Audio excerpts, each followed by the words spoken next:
Their home turf, the Great American Small Park, as this place has been called, a very homer-friendly place. Skies are clearing, turning out to be a lovely night for ball. Let's see if the Braves can get into the win column with this starting lineup presented by Freddie Gonzalez and Academy Sports and Outdoors. Nick Markakis, Andrelton Simmons, and Freddie Freeman, the top three. Kelly Johnson back in the lineup in left. Kayaspo, the third baseman, bats fifth. A.J. Przinsky's behind the plate with Jace Peterson, a resurgent Cameron Maybin hitting eighth, and Shelby Miller pitching and batting ninth. And they will face Mike Leake, 27 years old, 5'10", 190, out of San Diego and Arizona State, a #1 pick the same year that Shelby Miller was picked in the first round. Mike Leake is 2-1, a 2.47 ERA. That ERA is 10th best in the National League. He's 4-2 lifetime against the Braves with a 2.03 ERA. And there's the line on his last two starts against the Pirates and the Braves. You can see just 2 walks mixed in there in 16 innings as well. Not striking out a ton of guys, and that's not surprising either. He doesn't fan a lot, but he does make you put the ball in play the way he wants you to put it in play with his assortment of pitches: cutter, curveball, slider, changeup. And his manager, Brian Price, said his sinker against the Pirates was as good as he's ever seen it. And that means the Reds' defense has to be on its toes. Their defensive lineup brought to you by CPI Security. Bird, Hamilton, and Bruce left to right in the outfield. Chris Negron is a late addition to the lineup. Zach Cozart was a late scratch. Remember, he hurt his fingers in Atlanta on a hit by pitch and then a ground ball. Joey Votto and Frazier at the corners. Toby Barnhart is the catcher for Mike Leake.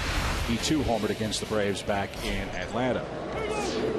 Nick Markakis ready to go, and we're underway. A foul ball back to the screen.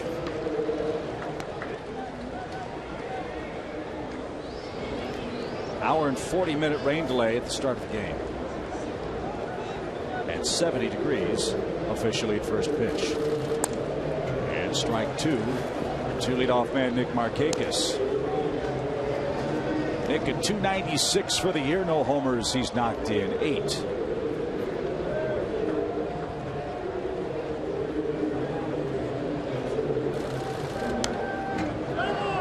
Somehow he fought that off and fouled it back. This guy's aggressive. He will come right after you.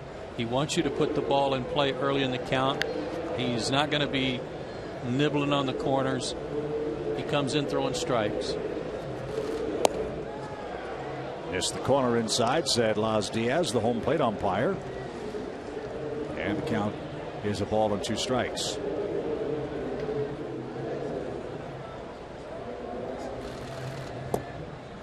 There's the change that missed. Well, he's just missed 2 the last 2 pitches. That's what makes Nick tough, is his selection. Good eye. And back out of play over the screen this time. It's 2 balls, 2 strikes. It's Tucker Barnhart, not Toby Barnhart. I beg your pardon for that.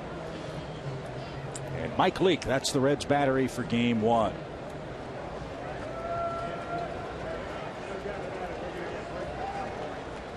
Outfield straight away from Markakis. Pitch. Good at bat. Make him work. Last 2 pitches at 91. That's about the top end for him. He ranges 89 to 91. Cutter a little slower than that.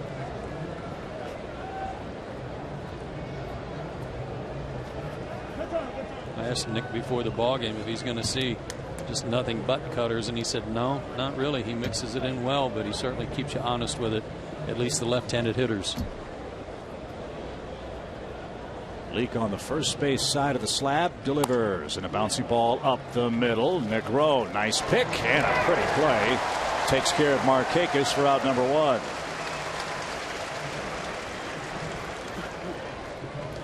Markakis rolls out, and here's Andrelton Simmons. Really impressed with the work Andrelton has turned in offensively for the Braves. Hitting second. He really seems, Joe, to have settled into the role the Braves envisioned him having as early as last year. That is, hitting the ball the other way, making consistent contact.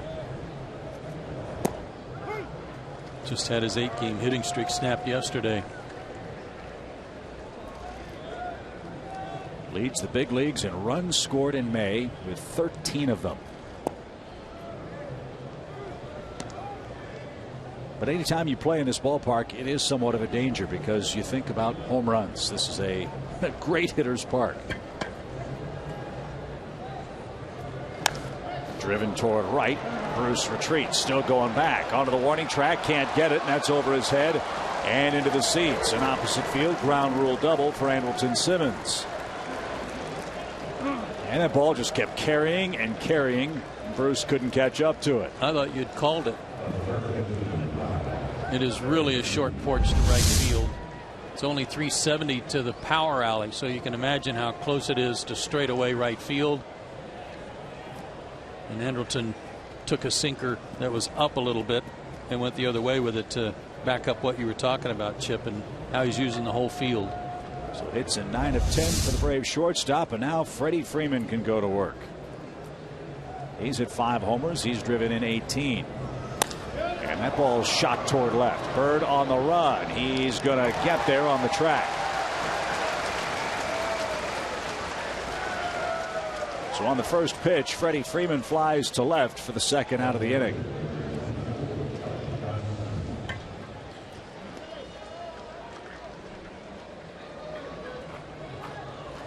So here's Christina's guest, Kelly Johnson, hitting 4th tonight. 15 ribbies in his last 14 games and 17 total. Yeah, and a couple of his 6 homers were against the Reds in that 4-game series that these two teams split in Atlanta.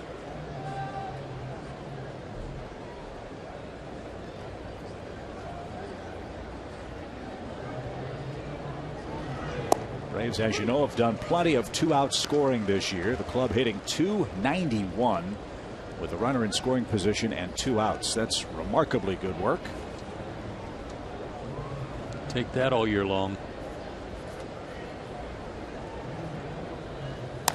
And Kelly shoots one toward Phillips at second. A couple of steps to his right. And Mike Leake, efficient, pitches around a 1-out double. We go to the bottom of the first inning. Shelby Miller will try to answer a scoreless first inning by Mike Leake.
A 5-5 road trip to Atlanta, Pittsburgh, and to Chicago to play the White Sox. Their Academy Sports and Outdoors lineup is full of guys who can really hit the long ball and speed at the top with Billy Hamilton. And you've got Bird, Votto, Frazier, Phillips, Jay Bruce, Chris Negron hitting 7th.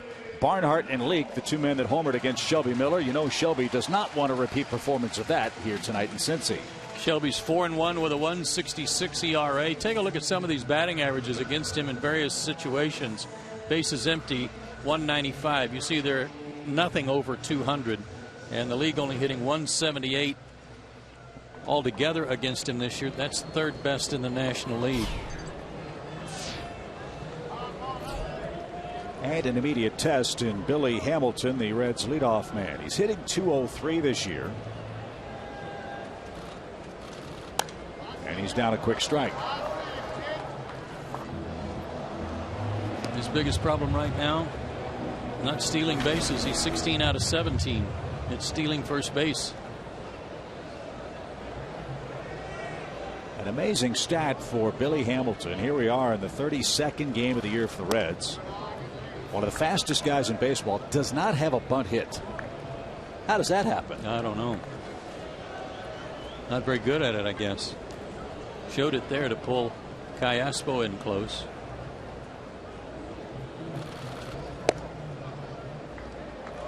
One of the things that was so successful for Shelby in that game against the Phillies was high fastballs, and I don't mean kind of at the top of the zone, but a little bit above the zone. Anywhere between the belt and that Atlanta logo is danger, but at the Atlanta letters, very effective. And he's behind a fast man. 3 balls and a strike.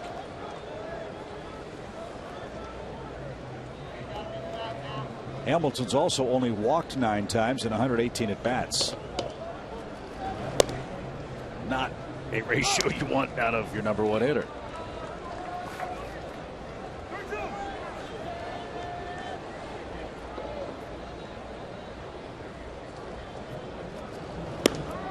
But that's number 10. Miller, a leadoff walk. 4 keys to pitching success tonight will get tested right away for Shelby Miller. Number 1, electric heat. He had a great fastball in that start against the Phillies and used it to his advantage. But tonight, right away, fast runner. This team has stolen 37 out of 40 base attempts. 37 out of 40. He's got to hold them close. He's a little slow to the plate because of a high leg kick, so he's going to have to work on that, make it a little quicker on the stride to the plate. Marlon Byrd's the batter, and he's begun to heat up.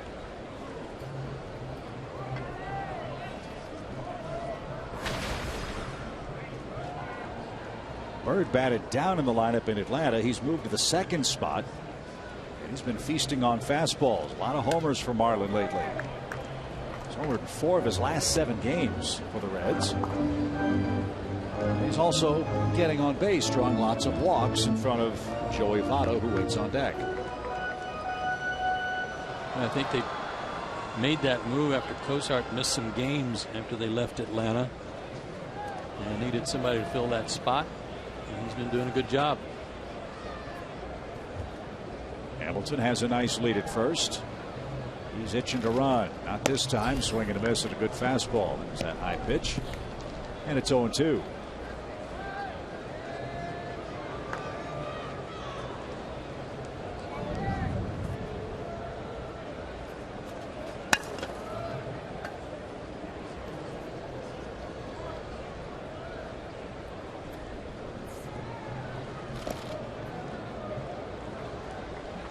Hamilton's got a lead a little bit like we saw from Michael Taylor from Washington, with an open, kind of an open stance where he's almost, his shoulders are facing kind of towards shortstop.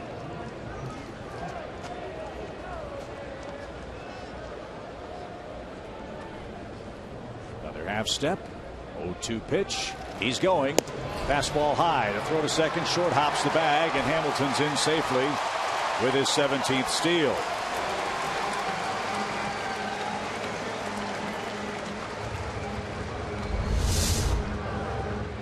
As a team, the Reds started 29 for 30. They're the first team since 1951, when they started keeping track of caught stealings. They're the first team since then to start a season 29 for 30 as a group. That's pretty impressive. And they're now 37 for 40. 38 for 41. Update. Now the challenge for Miller: get Byrd and Votto and keep Hamilton at second base if he can. A ball and 2 strikes. Downstairs, he spun out of that pitch. 2-2.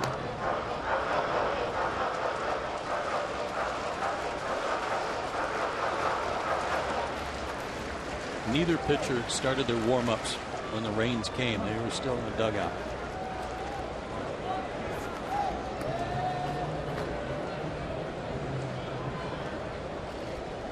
He struck him out. Miller takes care of Marlon Byrd for out number 1. And now Joey Votto's the batter. Some of that electric heat.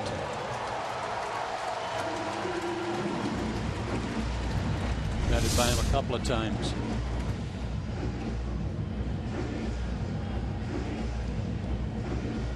Joey Votto's hit 7 homers. He's knocked in 20 men and is batting .315.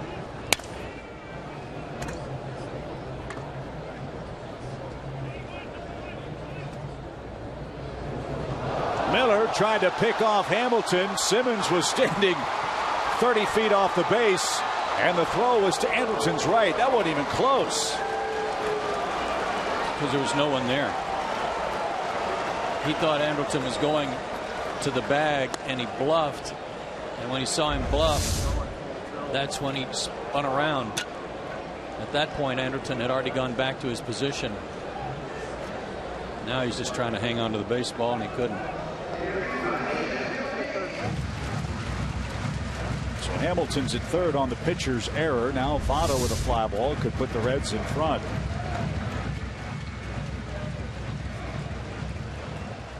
Speed and the threat of speed can manifest itself in so many different ways on a baseball diamond, and we're seeing evidence of that from Hamilton here tonight. No question about it.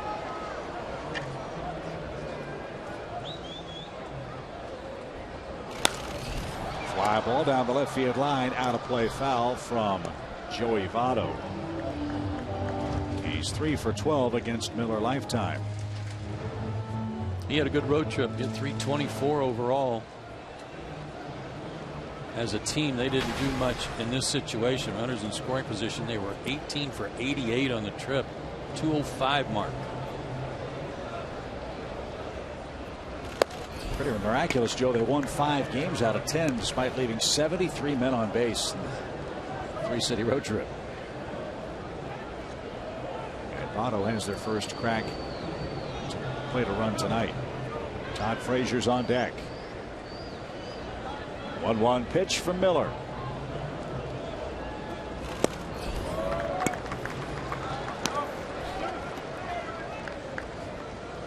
If you lose Votto, you do set up a double play. And you've got Frazier ready to hit. Yeah, he's hit 10 homers. 1 behind Harper.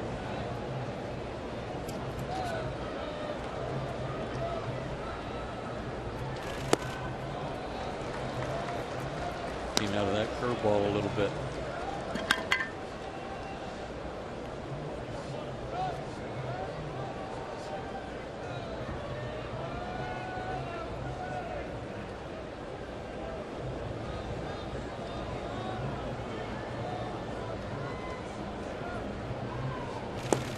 Votto didn't get a 3-1 pitch. Now it's full.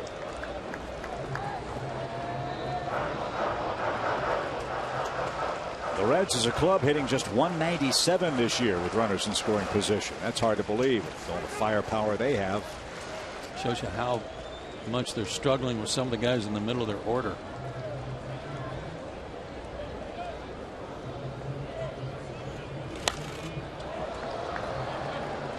Votto, however, is not one of those guys that's struggling. No, he's not.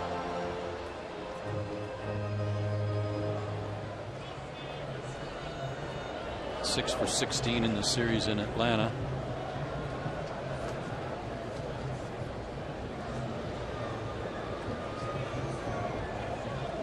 Stole a base too. Must be feeling good. He looks trim. He looks like he's in great shape.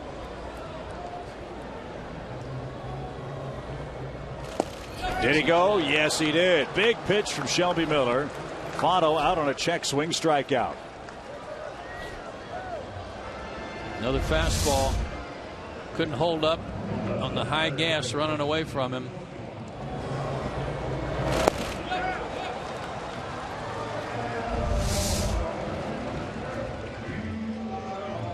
And that will bring up Todd Frazier. 10 homers, 19 RBIs. And he's homered in 5 of the last 11. Sorry, Chip. He likes the first pitch too.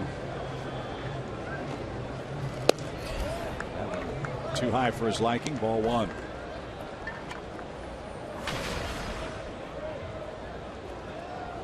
Four solo homers on the road trip.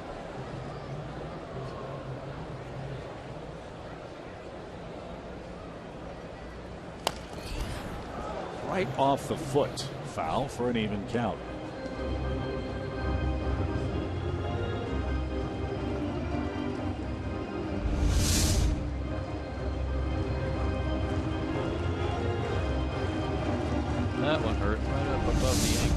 Say, a man that loves Old Blue Eyes Frank Sinatra is going to have old blue thighs tomorrow.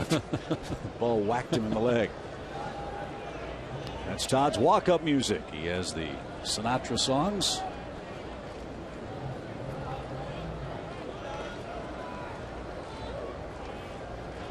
He's still trying to shake it off. A ball and a strike.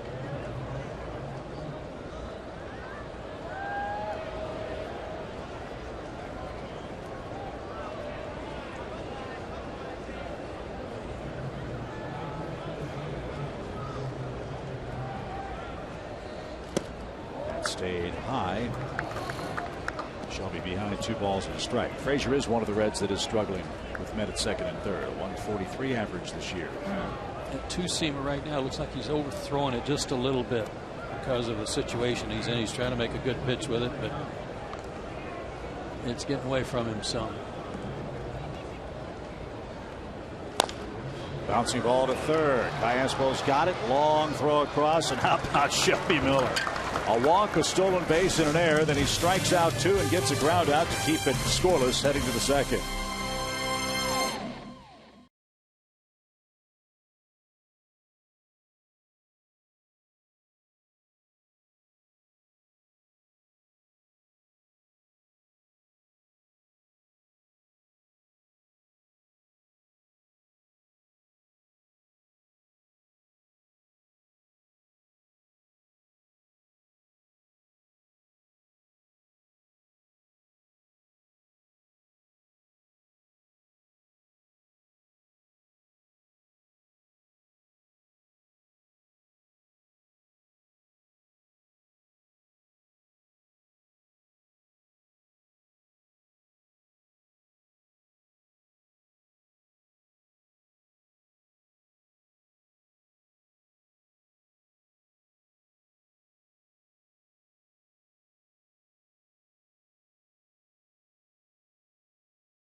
th, and you can meet Javi before the game if you buy a Kroger 4-game plan that includes 2 seats for the May 20th game against the Rays. This exclusive pregame VIP meet and greet offer has only a few spots left. Go to Braves.com/4game tonight.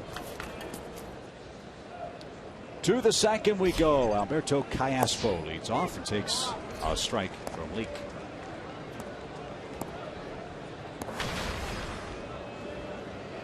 Homer, 6 RBIs for Callaspo. He's batting .241 for the year.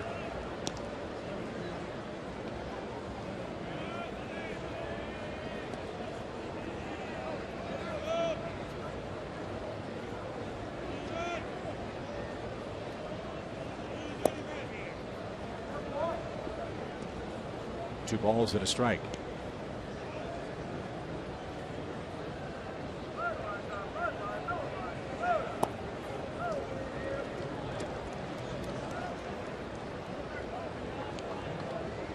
Leake has a low batting average against him coming into the game at 182. That's 4th best in the National League, just 1 behind Shelby.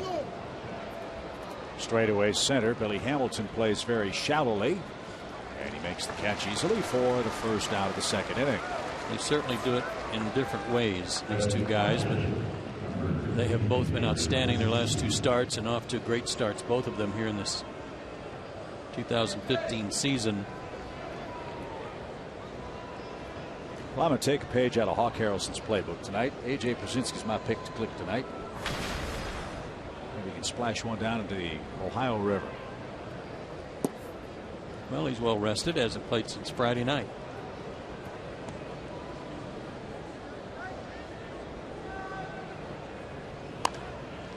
Foul away to the left. And the count to A.J. even a ball and a strike. 323 average, 3 homers, 14 knocked in.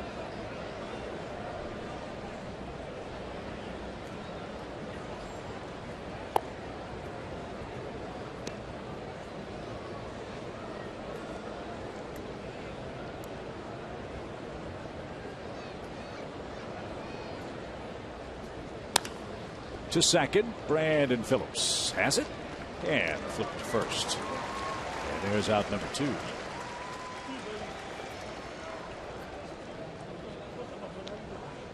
Leake is a classic, put a little on, take a little off, move it in, run it away, hook you, change up. Made a good pitch on a change up to Kelly with the runner at second base in the first inning. Got the ground out.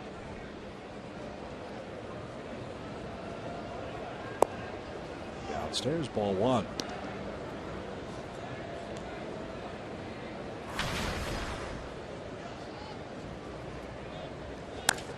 And another chance for Phillips. Big hop. That one's made him step back. But he made the play, and Leake has a perfect second inning. Brandon Phillips leads off for the Reds. No score.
Outdoors, right stuff, low price, every day. We head to the bottom of the second inning in Cincinnati. Joe Simpson, Chip Carey, Christina Fitzpatrick alongside as well. Game 1 of our 3-game set against the Reds. CPI Security presents our Braves defensive lineup. Kelly Johnson starts in left field. Maben and Markakis join him in the outfield pasture. Freeman and Cayaspo at the corners. Simmons, Peterson up the middle. Pierzynski and Shelby Miller is the Braves battery. This is Brandon Phillips.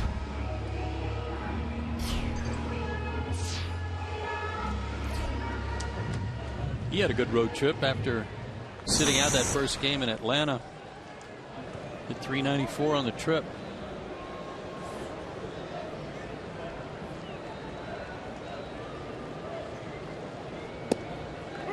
And of all the Reds, he's perhaps had the best hitting luck. He's 6 for 17 against Shelby Miller, including a homer. It's a wise choice for an off-speed pitch for the first offering. The second is a fastball that's fouled off the Reds' dugout. It's quickly 0-2. Well, he too's a good fastball hitter, and he's a big-time guess hitter.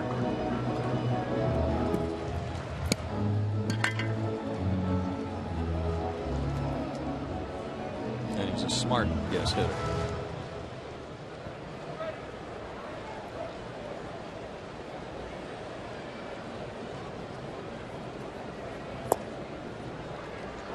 That's low. 1 ball, 2 strikes. Phillips knocked in 3 runs in this series in Atlanta. Remember, he didn't play the first game. Had an illness. And he grounds to short. Simmons dives, knocks it down, can't come up with it. Infield hit for Phillips. First of the night for the Reds. They've got their second leadoff man aboard tonight. I'm guessing Andrelton got pretty wet on that slide. That's right out where they dumped the tarp, just out behind the dirt on the left side of the infield.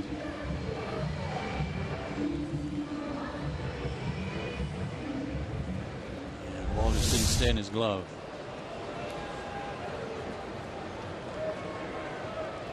Reds right fielder Jay Bruce bats. He's hitting but 167. He does have 5 homers though.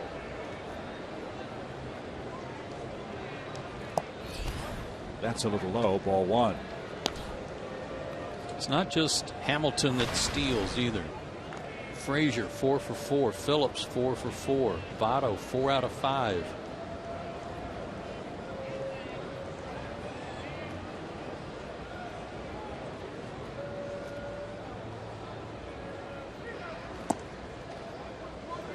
Already 1 steal for the Reds tonight. 38 for 41.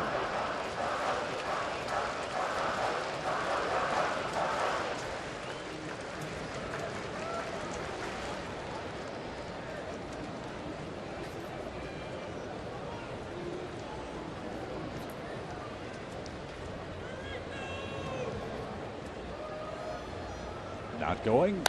Ground ball through the whole right side, a base hit. Phillips will round second. He'll make his way to third, and the Reds are in business. Men at the corners with nobody out.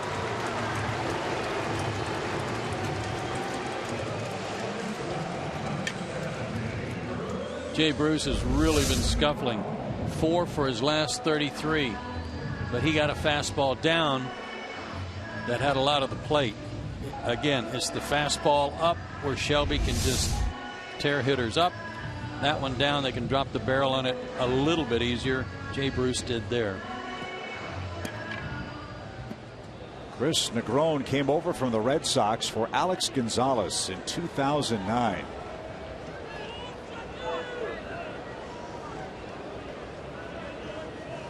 Six feet tall, 190 pounds. He's 29 years old. And that one, a breaking ball that clipped him. And the bases are loaded for the Reds with nobody out. Thought for a second it hit him in the helmet, but it must have gotten his shoulder.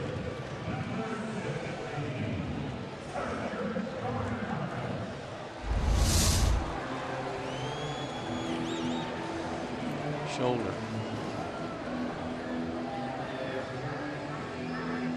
And fortunate. Yeah.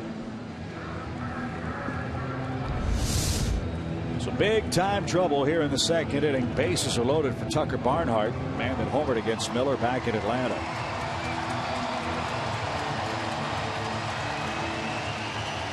The way he's applying that rosin would make you think that maybe that ball slipped out of his hand. Braves are still playing back. They'd concede a run for a chance for a double play. Unless, of course, Shelby gets a comebacker. This is where facing this lineup for the Reds has to be so tough. You're thinking, okay, I'm in trouble, but I've got the bottom of the lineup coming up. But this is no ordinary bottom of the lineup for Shelby Miller to face. Well, only where Leake is concerned. He's another hitter in their lineup. It's not quite like having a DH, but as close as it gets in the National League. Fly ball center. Maben on the run. Still going back, and he'll make the catch. Phillips is going to tag, and he's going to score. And moving up is Jay Bruce on a Barnhart sacrifice fly, and the Reds have struck first.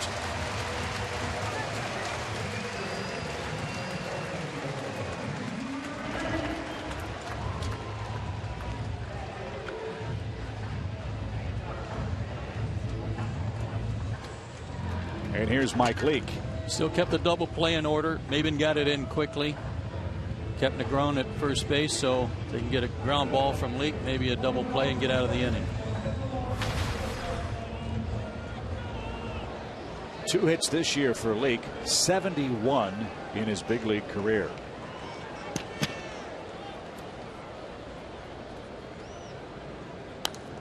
Pop back toward us.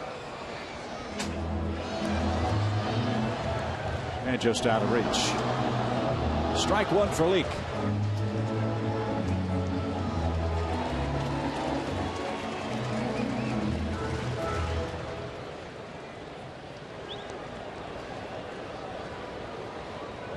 First round pick by the Reds in 2009. The 8th pick overall.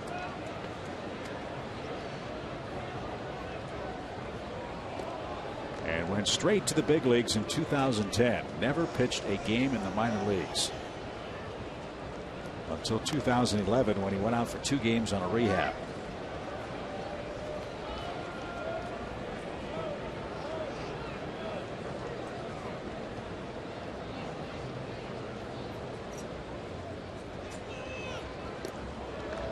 Nick's a special person to be able to do that, to make that kind of a swift adjustment between, in his case, college baseball and the major leagues.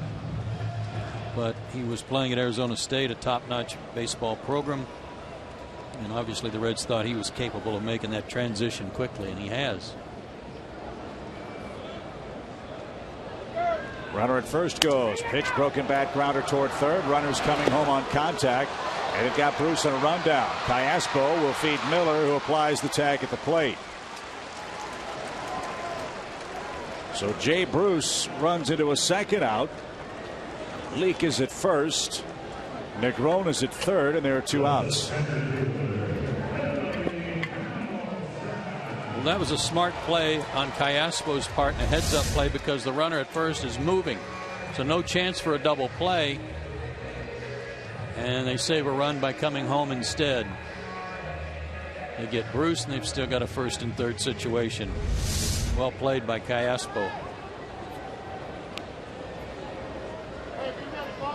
And Billy Hamilton's the batter. He was left stranded at third base in the first inning after leading off with a walk. Even with 2 outs, you got to worry about a bunt with Hamilton. They've got a fast man at third base in Negron.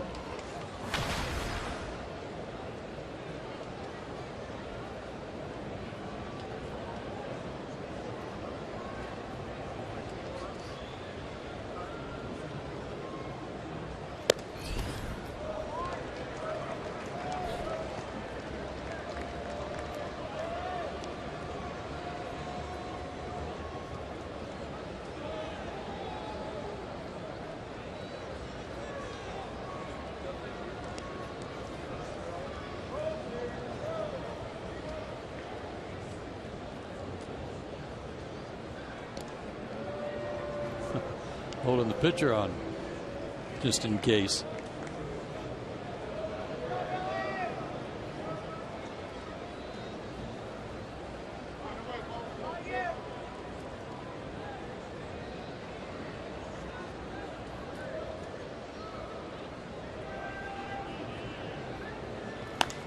Popped up behind third. Simmons is underneath. And he's going to make the catch in foul ground. Shelby Miller did a great job of limiting the damage. Bases loaded, nobody out, and the Reds score only 1 time, and they lead 1-0.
in the third inning. And after dealing with some back spasms over the weekend, Jason Grilli is feeling better today. He should be ready to go out of the bullpen tonight. He said he did some throwing today, some baseball activity, played some catch, ran around. He said he's feeling good, but at the end of the day, it's a cranky back from what he said. He's a 38-year-old, a lot of innings in that back, and with one wrong move, it could go out again, but seems to be doing better. He felt good today, and he should be good to go tonight, guys.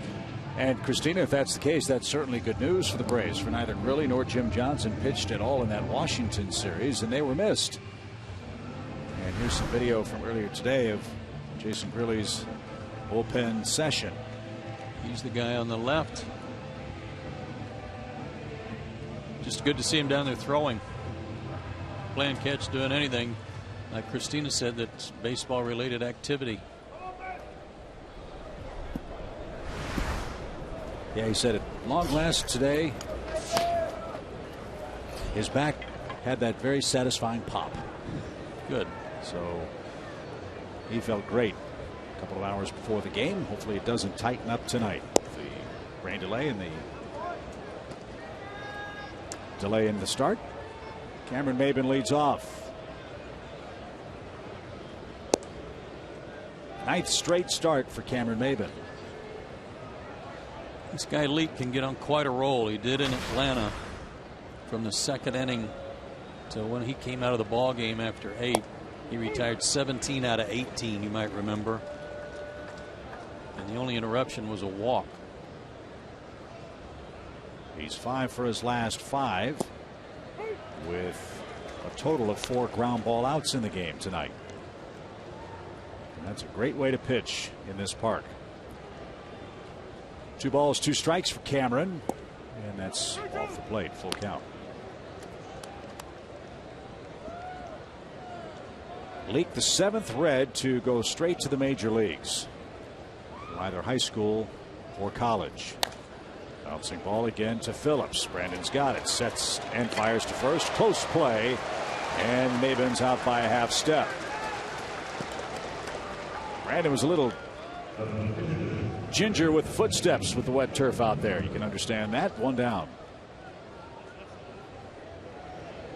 That surprises me. 7 of them, and the first since 1957. The first Red to go straight from high school or the big leagues in Cincinnati Reds history, the late great Joe Nuxhall in 1944. Reds have had 4 high schoolers and 3 collegians. Little tapper by Miller, back to the mound. The ground ball out, 2 away. And we go back to the top, and Nick Markakis. You know, if his sinker is what it has been, and it appears to be with all these ground balls, then it's up to the hitters to maybe try and do something different. Don't just stand in the back of the box on the back line and think that he's going to somewhere along the way make a mistake. Try to take something away from him. Move up in the front of the box and try to get that sinker before it starts diving, or at the very least make him then make an adjustment. And you said his fastball's 90, 91? Correct. Not so much of a difference moving up a foot or 2 in the box, is it? It shouldn't make that big a difference. What should happen, or what you would expect to happen, is the catcher to see that. And if you take that pitch away from him, or give him the impression you're trying to take it away from him, maybe throws him off a little bit. Maybe starts throwing a 4-seamer.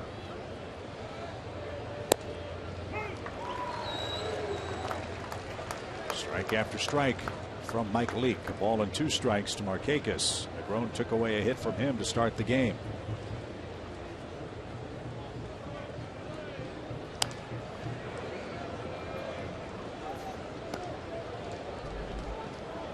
Reds have held Nick down at the plate this year. He's 1 for 16 offensively.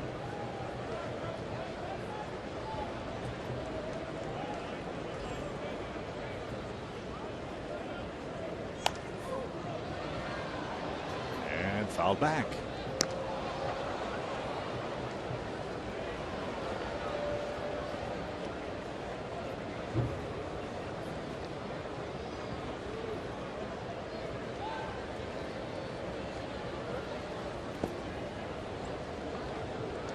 His breaking ball is really moving tonight. And he's trying real hard to keep it on the back foot of those left-handed hitters.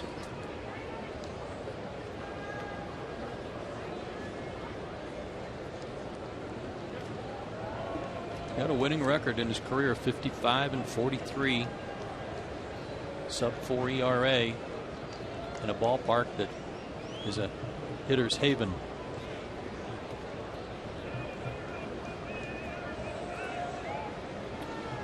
He's ready for his 40th pitch. And it's a changeup that ends the inning. Markakis takes a called third strike. First strikeout for Mike Leake, who leads by a run early.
And its Braves starter, Shelby Miller. Second only to Buzz Capra in terms of lowest ERA in his first 6 starts in an Atlanta uniform. That's since 1966. Buzz Capra at 1.16, Shelby 166. And David Hale there, third. David started the season on the disabled list, I think, with the Rockies. I haven't heard any news if he's back yet, but I hope he's doing well. I think he's pitching in the minor leagues on some rehab starts, and he's lost his first 2 decisions in rehab work. You're right, we hope David gets back to the big leagues soon. Shelby hasn't settled in yet, but boy, what a great job of pitching last inning. Bases loaded, nobody out, and he held the Reds to a run. Yeah, he's had to work hard both innings. That's why he's about to make his 40th pitch. And it's a beauty. He just struck out Marlon Byrd looking. And Marlon is 0 for 2, out number 1 in the third. Well, remember, he struck out Marlon with fastballs first time up. This was a sequence that featured the hook. And a beauty. Mas Diaz with a mini Tom Hallion to call third strike. Love it. 1 out for Joey Votto. Interesting week for Joey Votto. May 6th, he was ejected from a game in Pittsburgh and promptly went crazy.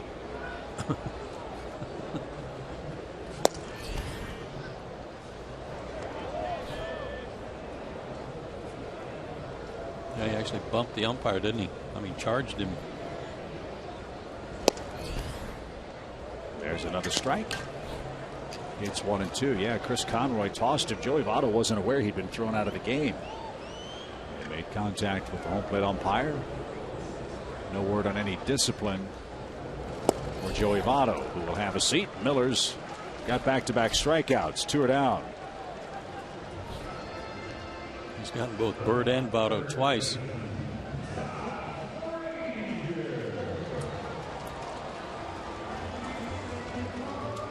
So here's Frazier.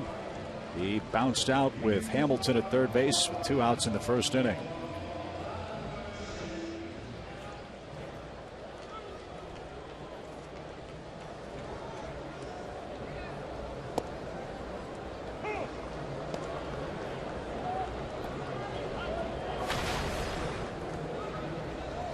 Frazier from Toms River, New Jersey. Made the All-Star team last year. In fact, it was Todd Frazier, I believe, who cast the first vote for the All-Star game this year, which will be held here in Cincinnati. Swing and a miss. A ball and 2 strikes. Home run derby might take a while to decide.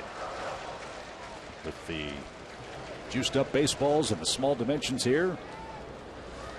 1-2 pitch is popped up, foul ground, first base side. There's room for Freeman at the moment, and he's there. And Shelby Miller has a 1-2-3, third of his own. We go to the 4th, 1-0 Reds. Simmons, Freddie, and Kelly Johnson coming up.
Suspension bridge to the left of the Great American Ballpark. That vista taken from across the river in Covington, Kentucky.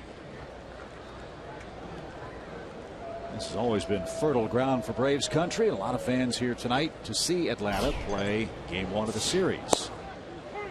Here's the man that's got the only Braves hit, Andrelton Simmons, with a double to right field his first time up.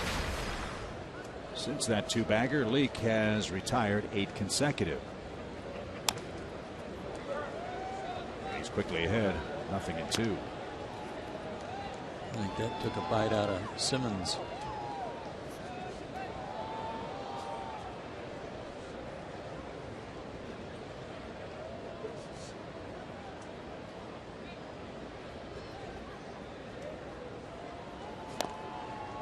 Didn't mean to, but he's still alive on a foul ball to the right. Every player seemingly has a favorite visiting park to play in. You might suggest to Andrelton this is one of them. Lifetime in 6 games in Cincinnati, 3 homers and 6 RBIs.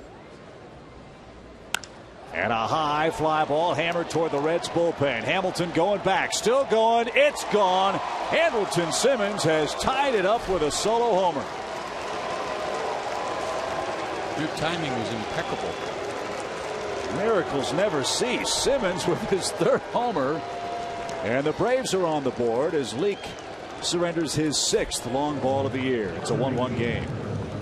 There's a section of the stands out there in left field that drops down right next to their bullpen where there's a gate. And he hit it right next to that notch. Much a catcher knew. Right there in that little opening over the gate. Now Freddie Freeman gets in on the fun. He singles the other way. So 3 hits for the Braves, back-to-back hits in the 4th, and a chance for a nice productive inning 2nd time through the order. That away Simba, a double and a homer tonight, halfway to the cycle.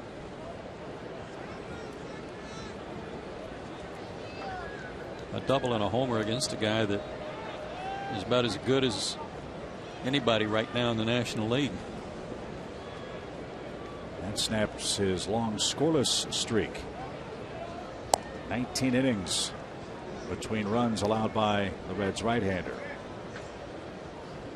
And as Joe said, that number skewed by his home park. 407, the tail of the tape on Andrelton's homer.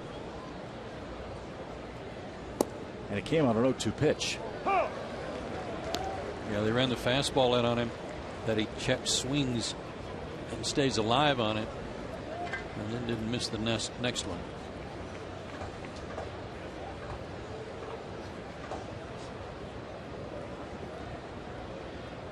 Kelly rolled out to second and takes outside, and now Barnhart spotted something, and he'll go to the mound with a count 2 balls and a strike. Yeah, I think Kelly, because of his reputation of being a good fastball hitter, especially from this guy, doesn't throw many 4-seamers. At least early in the count, when you're ahead in the count, take a chance. I'm talking about Phillips being a guest hitter. Look for something else. Look for that changeup.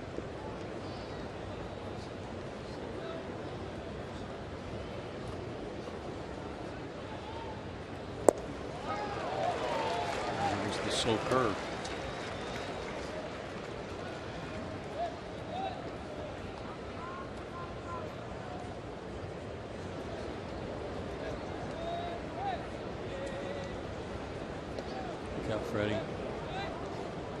Freddie didn't know whether to dive, fall down, or step on the bag.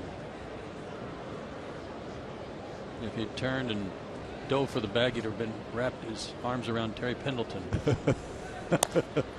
Bouncing ball past Votto and Phillips into right field. 3 straight Atlanta hits here in the 4th inning.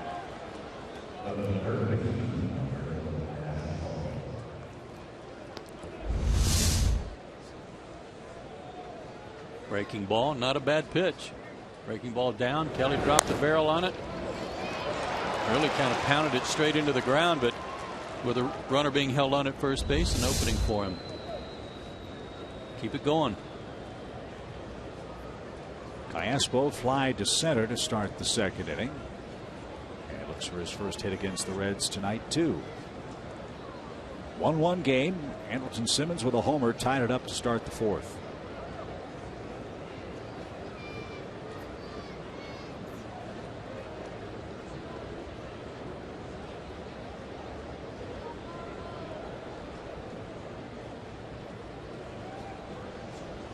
Callaspo showed bunt. Barnhart throws back to second, and Freeman easily back safely. Braves have done an excellent job in the sacrifice department, both with the sacrifice fly and with the sacrifice bunt. You've got Brzezinski and Peterson due next if Callaspo decides to lay one down here. Yeah, I like it. Just a different style this year from what we've been accustomed to seeing with Atlanta offense.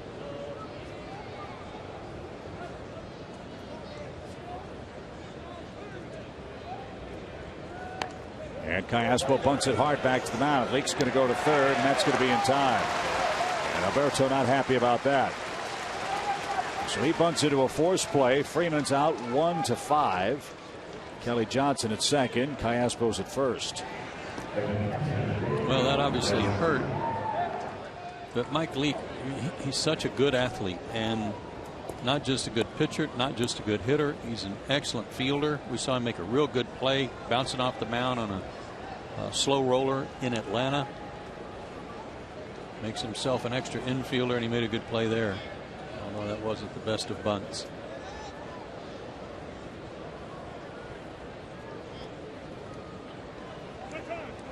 Leake's only 27, won't be 28 until November. He's made the opening day roster 5 times already as a big league pitcher, and I believe he's a free agent at the end of the year. I think so. Only 5 other men have won more games than Mike Leake, age 27 or younger.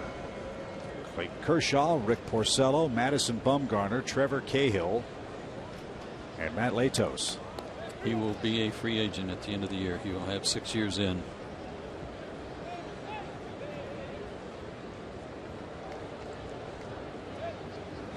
Somebody in the AL is going to really have to overpay him to convince him to go to a league where he can't hit. Yeah. He doesn't stay with the Reds. And a strike to A.J. Przinsky. Well, and he's a West Coast guy. If that comes to fruition, there seems to be some teams on the West Coast that are hiring.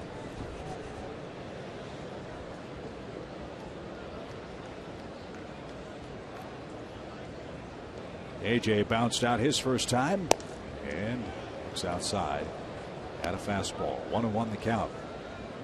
Washington's at it again. They're in Arizona. They just scored 4 runs in the first inning. Denard Span led off with a homer. Nationals are roasting hot.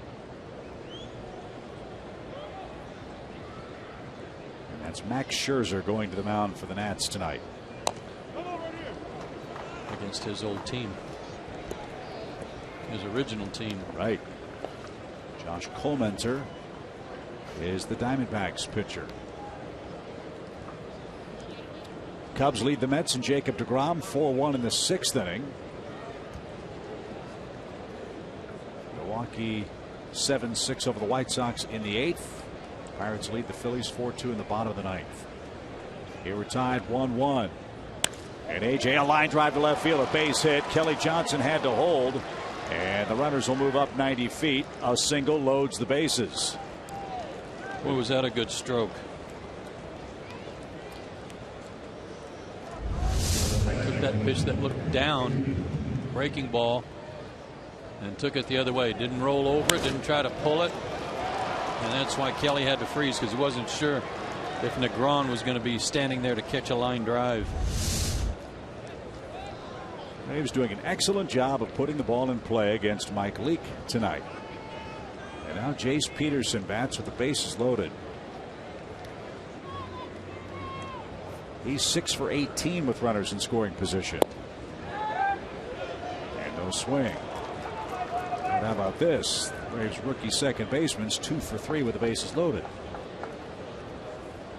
That's for an Atlanta lead here.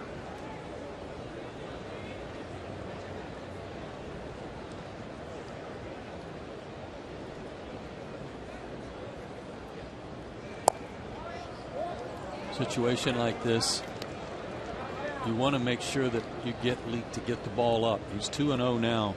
Don't fall into what he wants you to do. Be patient, make him make a mistake, and try to get a pitch that's up and not sinking. Line to short. Go back to second. Safe. Callaspo just beat the rap at second. Peterson tried to hit it the other way, but Negron got there in time for the second out. Jace has hit in some tough luck in this road trip already. A couple of line drive outs in Washington over the weekend, and that saved 2 runs.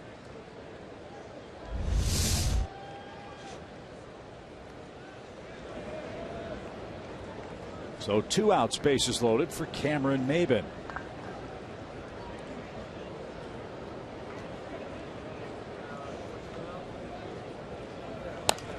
Maybin is our Georgia lottery hitting the jackpot feature. Here's his work against Cincinnati.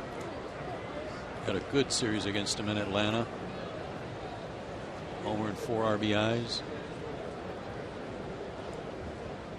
He's hit over 360 his last 9 games.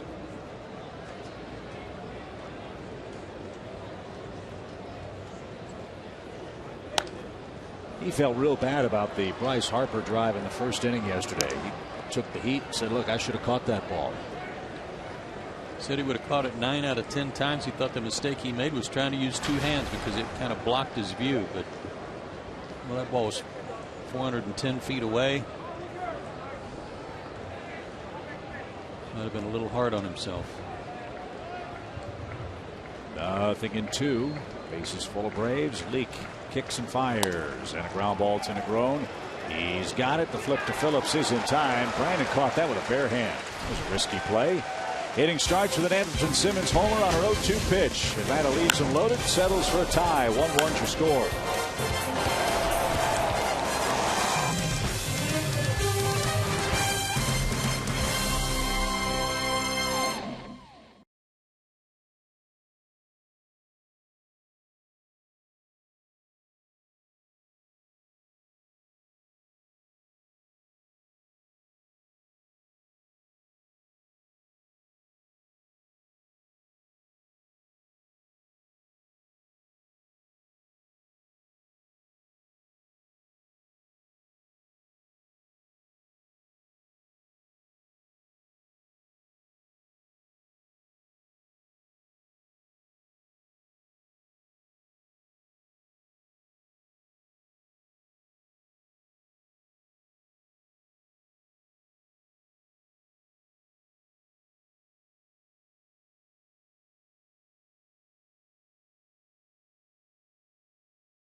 Tie game, home fourth. In Cincinnati, Phillips, Bruce, and Negron are coming up against Shelby Miller.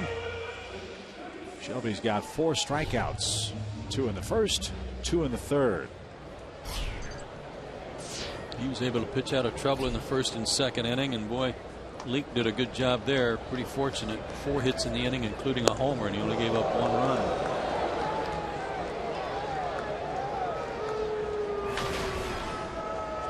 Not sure if Phillips saw it, but he sure heard that fastball sizzling in at the collarbone. 1 ball, no strikes.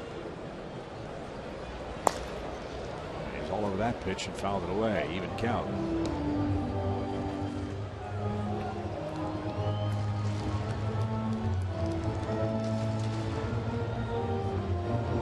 Brandon Phillips sure has had a nice career.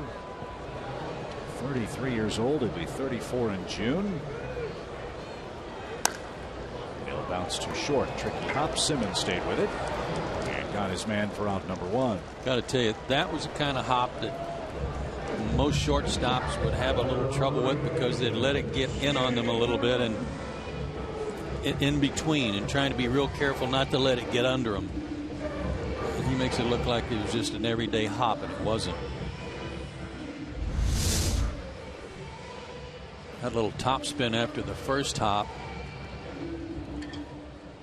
No panic, no problem.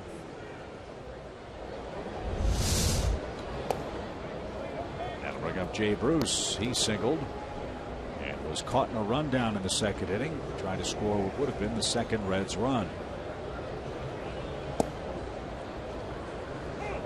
Much better breaking ball the last 2 innings for Shelby.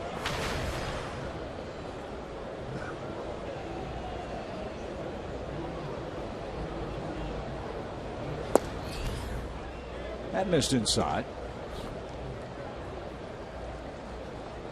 For Jay Bruce.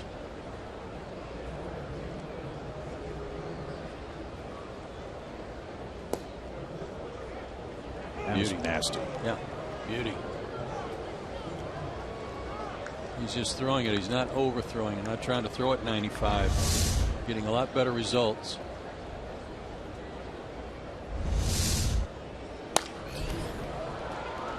Laced toward the upper deck and out of play.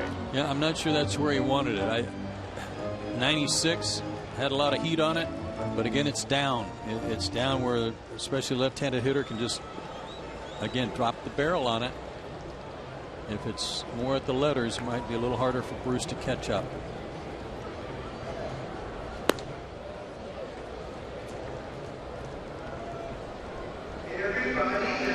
Full count pitch coming for the Reds right fielder Jay Bruce out of Beaumont, Texas.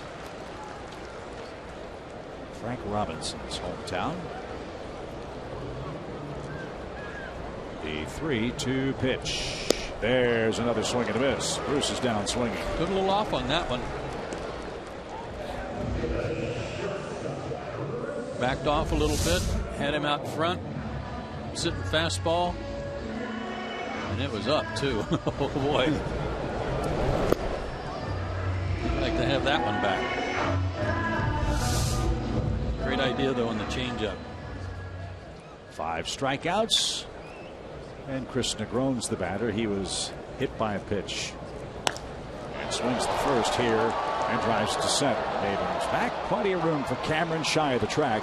And Miller breezes through the 4th. He'll lead off the 5th. Tie game 1-1.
Baseball fans in Cincinnati are excited that the All-Star game is coming to town for more than just the game itself. We'll explain shortly. But first, our AT&T Universe trivia question. Name the MVP of the 1988 All-Star game, which was held at the old ballpark here in Cincinnati.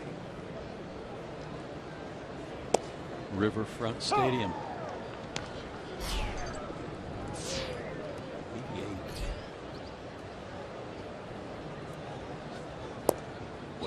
Was that when Pete Rose crashed into Ray Fosse? I think it was earlier than that. But that was an excellent segue, because that's the reason why the fans in Cincinnati are so excited. Bouncing ball to second. Brandon Phillips from the outfield grass gets Shelby Miller for out number 1. Pete Rose, by the way, is debuting tonight on the family of Fox Sports networks as a baseball analyst. But Pete Rose will apparently also be allowed to participate in the All-Star Game festivities this July. And no matter what you think of Pete Rose or what the verdict should or should not be regarding his placement in Major League Baseball, there's one thing that cannot be denied. The fans in Cincinnati adore Pete Rose. He's a hometown hero, still very much a beloved figure, and for so many years was the face of the Cincinnati Reds and the Big Red Machine. Yeah, if you're going to bring him back, that would be the ideal place. This would be the ideal location for that, because of his loyal supporters. And yeah, of course, Pete Rose running over Ray Fosse was way before '88. 2 balls and a strike for Nick Markakis, and bounced out of play. Yeah, Pete was on America's pregame today on Fox Sports 1. He'll be on Fox Sports Live later on tonight. And just listening to a few of the sound bites from Pete earlier today, as Nick rolls one to the right side, Votto can't get it, and he screened Brandon Phillips. Thank you very much. Markakis aboard with 1 out. He may have even tipped the ball a little bit. Rule it a base hit. Good for Nick. There was a pitch that was up. Yeah, I think he did get a little leather on it. Good call. You're right. But what was so cool to hear about Pete Rose, he wasn't just talking about baseball in the 70s and the 60s and the early 80s. He is still very current on the state of the game today, and is very knowledgeable about the current crop of major league players. So tune into that after our game tonight. Here's Andrelton. He homered against Leake to tie the game last time up.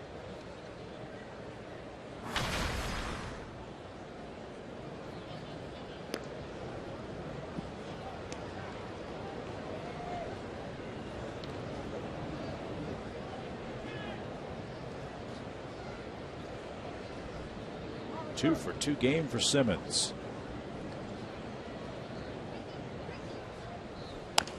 And a bouncing ball toward third. Frazier will have a long throw to first. It's in time. Markakis to second. 2 outs. And Freddie Freeman's the hitter.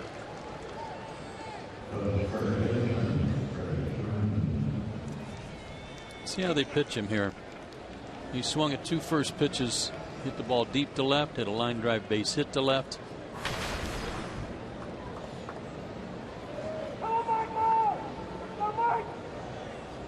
He's hit in 8 straight games. He's red hot. 15 for 30.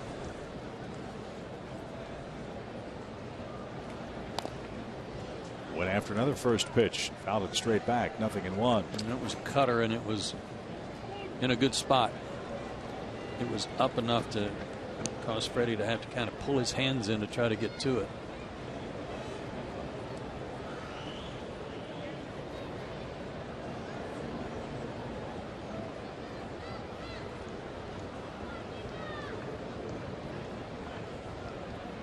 Again. Freddie was wise to it, though. Even count.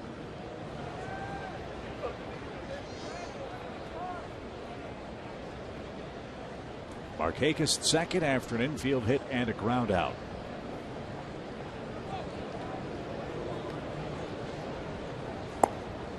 That's taken low. 2 balls and a strike.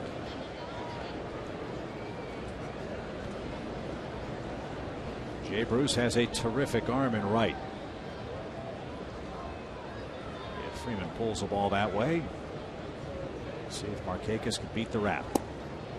Outside, ball 3. That first changeup was not hard to take. It was too low coming out of his hand, but that one was a good pitch. located down and away, moving away, dying away from Freddie.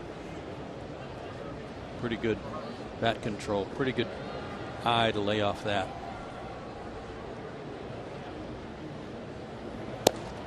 And he got very little to hit. Not surprising. So first and second, they'll take their chances with Kelly Johnson. Kelly guided a single from the right side the last time up. It is so much fun watching this Braves offensive team work at the plate. They work the count, they take their walks, they're not striking out. We've talked about them putting the ball in play a lot. 6 more hits already tonight. They're putting plenty of pressure on opposing starting pitching. See if they can cash in a second run. Way high, ball 1. Braves entered play tonight with only 191 strikeouts as an offense. That's the lowest total of strikeouts in the National League.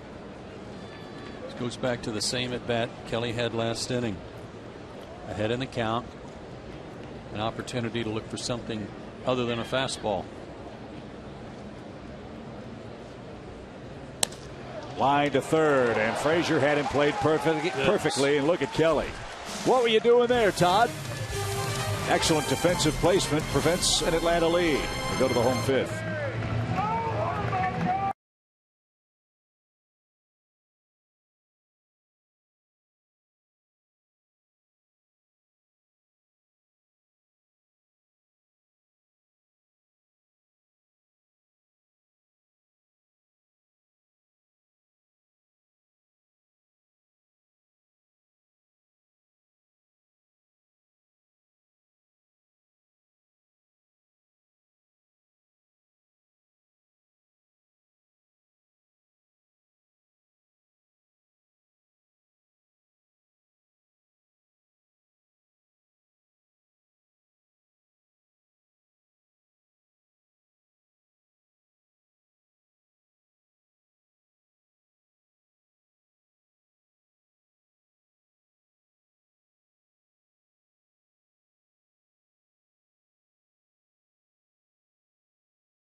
In the 5th inning.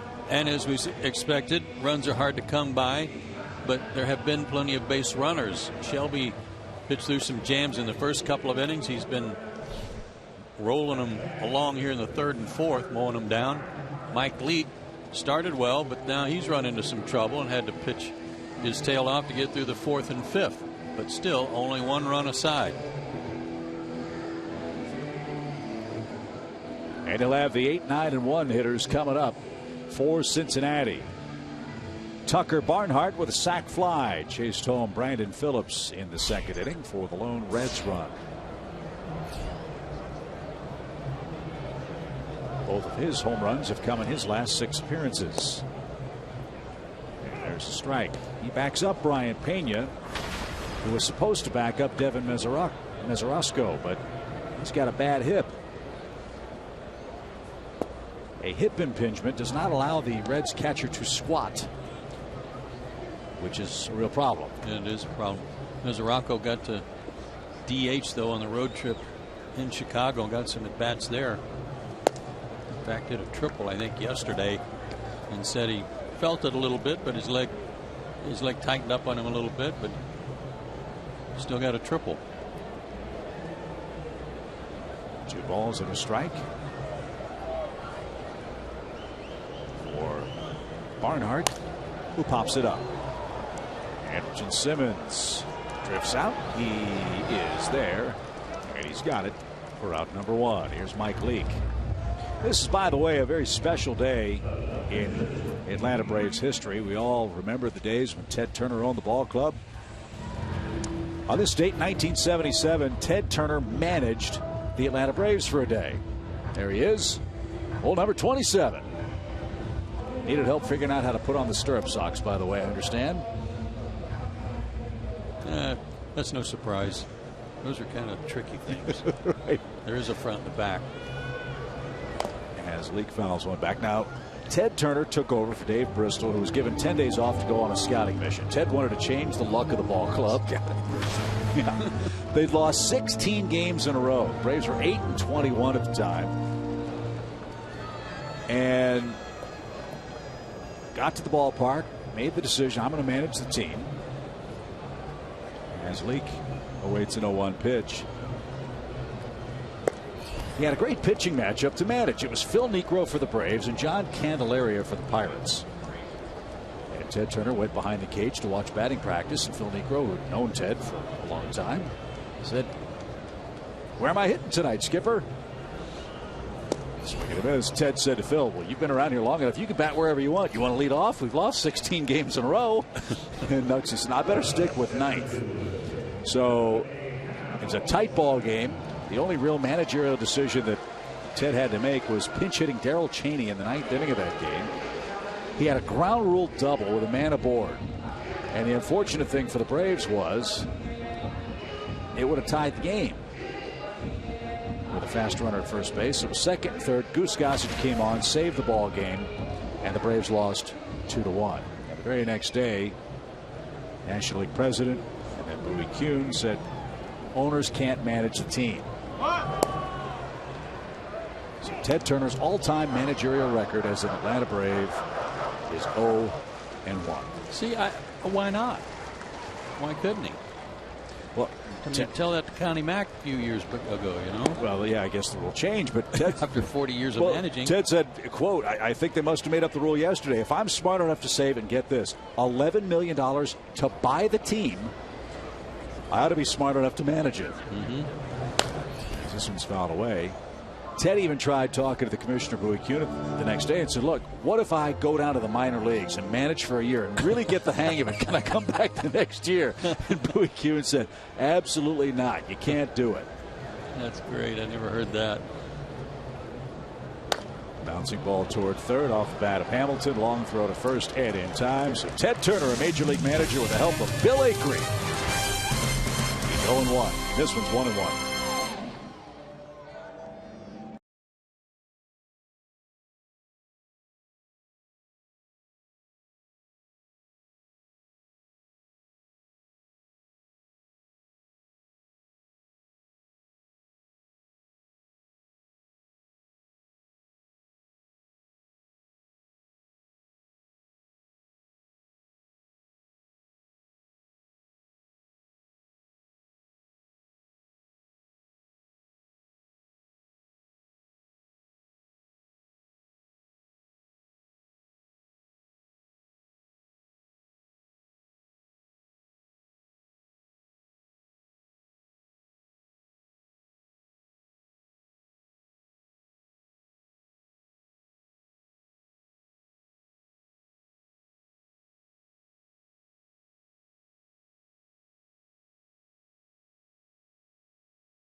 itself on the anniversary of Ted Turner's managerial debut. This one could be a 2-1 final, be it in Cincinnati against the Reds.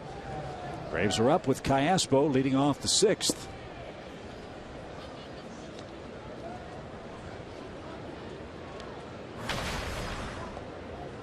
Callaspo's 0 for 2, tried to bunt last time and drives one to right. Bruce got a good jump and he's going to get there. One down. One of the things about that picture we showed you a minute ago in the dugout with Ted Turner managing, how about a young Bill Acree right over here and Dave Pursley right here. Bill Acree celebrating his 50th year in Major League Baseball. Had a little bit of a nice do working there, didn't he? Pretty good.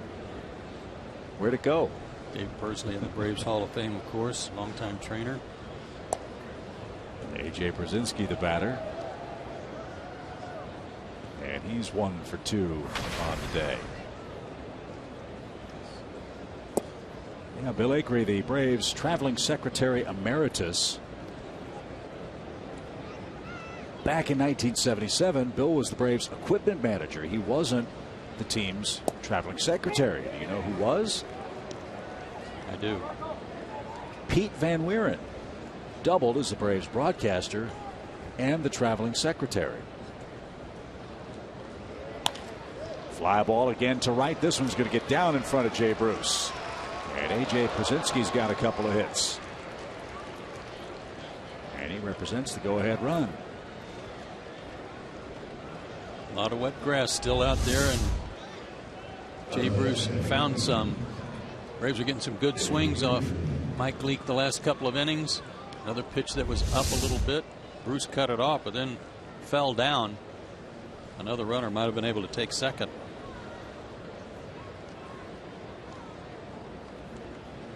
Jace Peterson is 0 for 2. Lined out with the bases full last time up. A.J. Brzezinski, 2 hits again. What's new?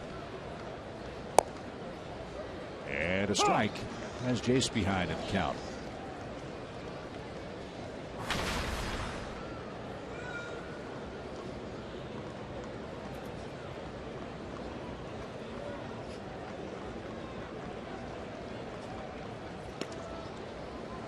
We had B-Dub look it up in the truck. I mentioned Ted Turner bought the Braves for $11 million. Tell you how times have changed. 105 guys are making $11 million or more this year in Major League Baseball. Amazing. A little cue shot. That's tough play for Leake. He pounces, picks up the wet ball, throws to first, and Peterson beat the wrap. Infield hit for Jace Peterson. And they're at first and second with 1 out. Joey Votto did a shift of his feet at first base, and I don't know if that cost him the out or not. Leake got to the ball, barehanded it, set his feet, and it was a low throw. But right at the last second, and you can see there the first base umpire, Sam Holbrook, is saying, no, you're off the bag. And he was way off the bag.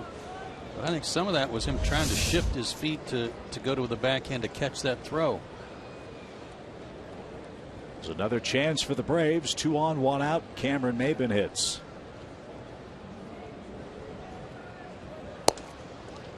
And ball outside.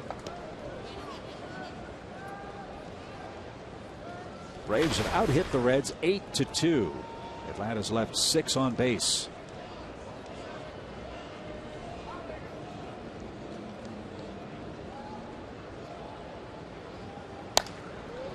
Line into the seats, foul. Cameron's been lining a lot of balls foul that way, and it's due to his effort to try to stay on the ball longer, let it travel a little bit more so that he doesn't pull off the ball and try to pull the ball too much, and it's really paying dividends for him.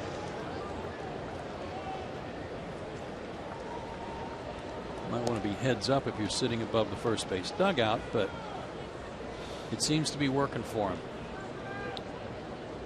Catcher A.J. Brzezinski at second, Peterson at first.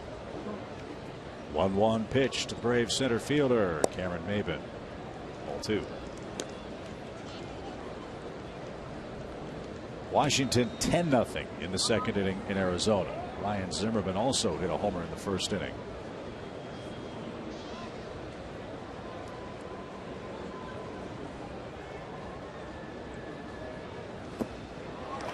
Leake fooled him with that one.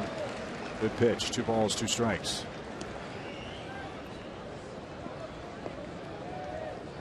Garrett Cole beat the Phillies tonight. Pirates 4, Phillies 3. A final score at Citizens Bank. Garrett Cole's off to a good start too, despite the struggles, early season struggles of the Pirates.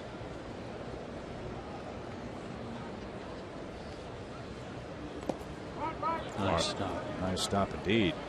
Full count. Tried to come back with that breaking ball again, and tried to make a better pitch with it by throwing it harder, and yanked it. What a nice block.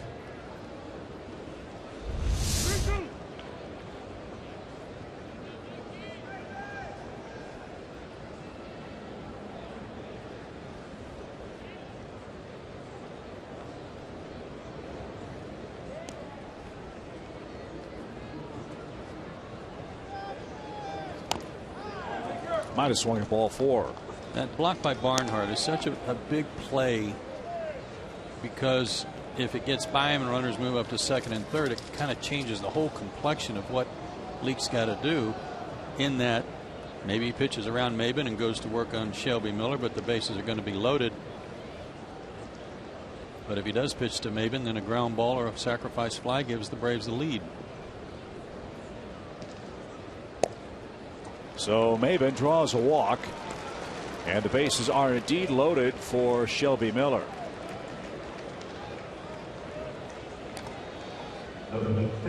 Second walk in as many innings for Mike Leake. And the Reds begin to work their bullpen. Pedro Villarreal, who was just brought up from the minor leagues, is beginning to throw. They designated Kevin Gregg for assignment. They had hoped Gregg would be a reliable 8th inning man for the Reds, and he was reliably unreliable.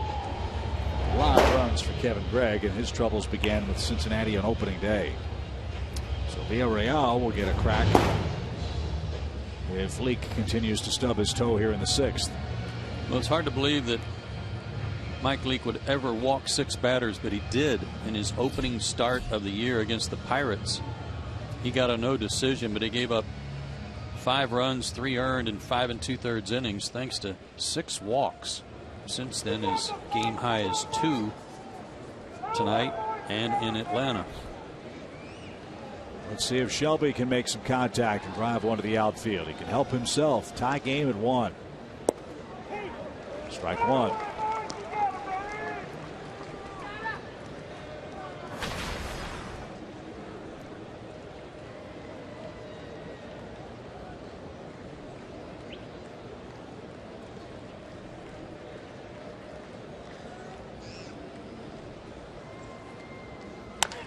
Bouncing ball toward third. Frazier cut it off. He's coming to the plate.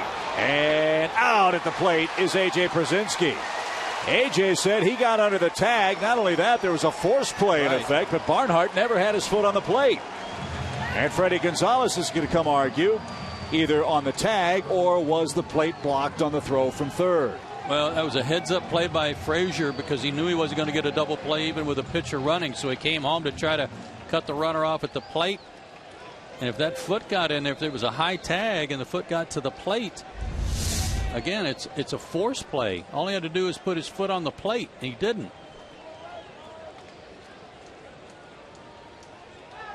And I think unless A.J.'s foot was in the air, the tag was awfully high. Yeah, I agree. So Freddie Gonzalez contemplating whether to challenge the call or not.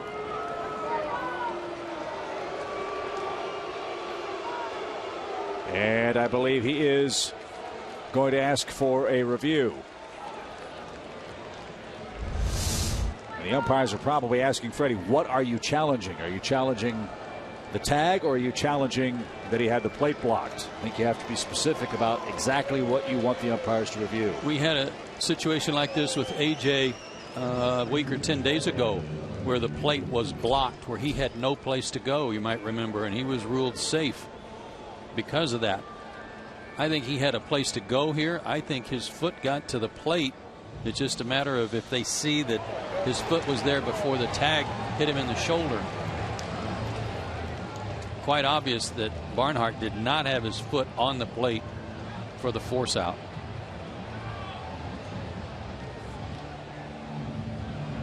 I think he's safe. Watching the big screen here. Watch the foot. I think the foot got to the front edge of that plate before Barnhart got the tag on the shoulder.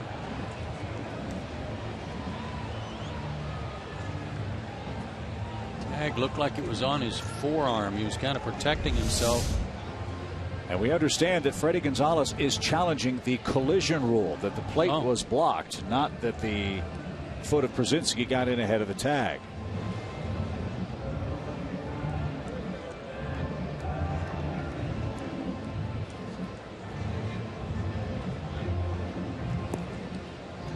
There has to be enough clear and convincing evidence to change the call, which was out at the plate. Did he give him an avenue there, an opening? I don't know about that. I've been watching the tag all along. Looks like he had a place to go between his legs.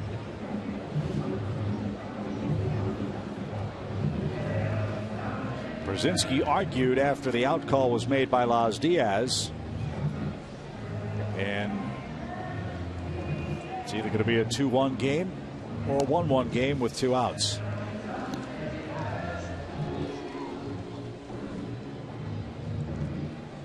I've said it before, I'll say it again. I understand the intent of the rule. I understand that baseball's trying to protect the catchers. Still hate the rule. It goes against, as we have said so many times, everything a catcher has been taught to do from the time they put on shin guards. And we all know why. Buster Posey. Buster Posey got run over. I'm sorry that he missed some time and suffered the injury he suffered, but I don't think that that was cause enough to change everything about what happens at home plate, and especially change everything these guys have been taught about how to block the plate. So the verdict is in from New York, and the play will be ruled out.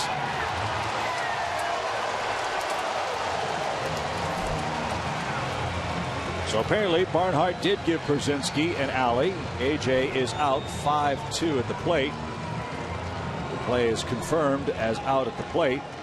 All this would have been unnecessary had Barnhart simply stuck his foot on the plate for the force play. So a 3-minute review earns Leake a second out. Game still tied. And we go back to the top of the order, Nick Markakis. Nick had an infield hit last time up.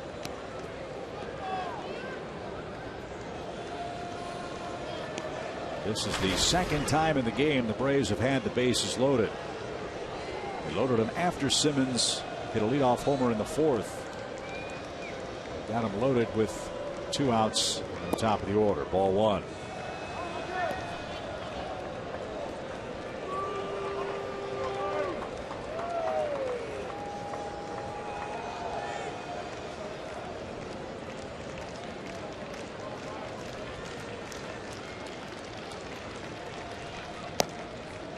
That's upstairs.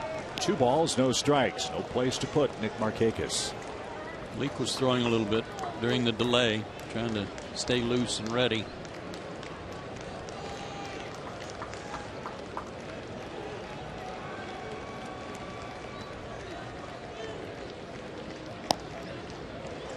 Made him throw a strike, and he did. Painted that outside corner. PNC Bank pitch tracks. 2-seamer running away. Looks like that shows it off the plate.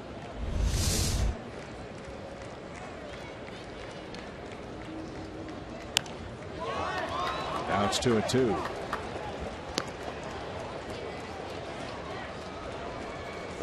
Pitches for Mike Leake. He's had a lot of high stress pitches. The Braves have had base runners all over the place tonight. Need a big 2-out hit to take the lead from Markakis.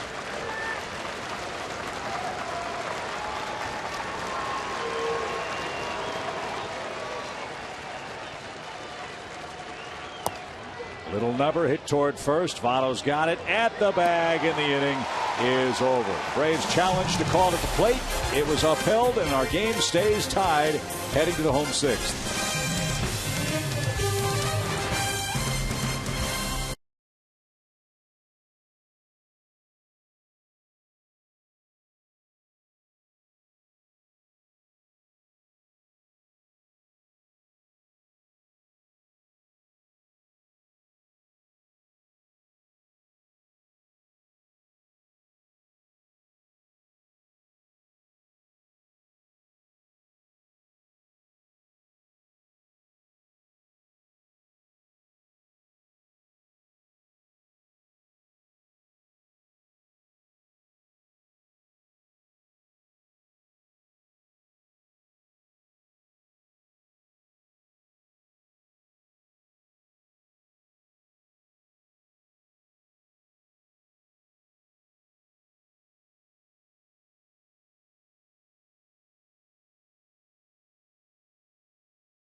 Tonight, Andrelton Simmons homer, the only Atlanta tally. A.J. Przinsky called out at the plate on a tapper off the bat of Shelby Miller. And A.J., as you know, an Iron Man. 14th all-time in games caught as a big leaguer, and closing in on Gabby Hartnett. He could pass a couple of guys this year. Only on the disabled list twice in his career. Marlon Bird's had a tough night. Couple of strikeouts and now a pop-up on the first pitch of the inning. He's 0 for 3, one down. Marlon, I don't blame you. I wouldn't want to get the 2 strikes against Shelby Miller either. That was certainly going through his mind, you know.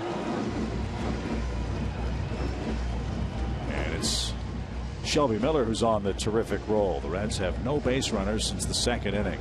And it's a shame the Braves have left 8 of those 9 men on base the last 3 innings. Votto has struck out twice. And Miller paints a corner. It's 0-1.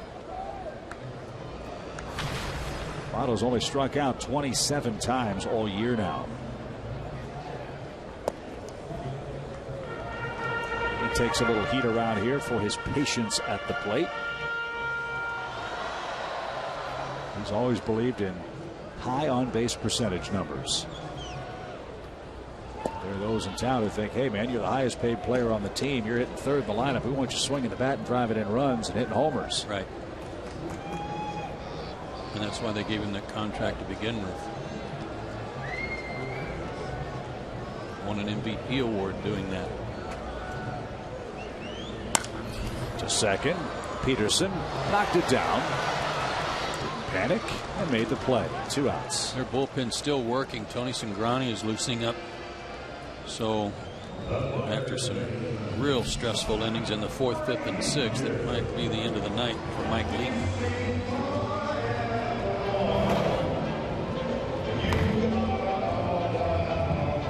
Frazier has grounded out and popped out.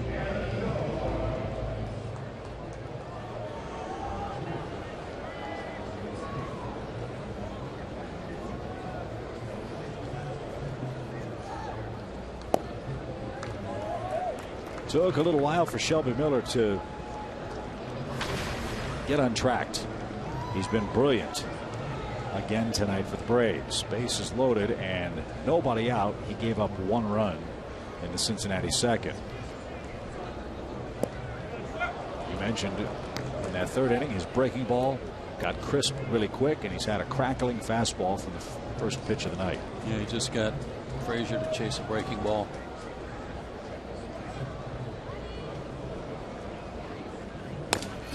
Just broke his bat. That is a foul ball. Foul ball at 3rd. And Todd will head back to the plate.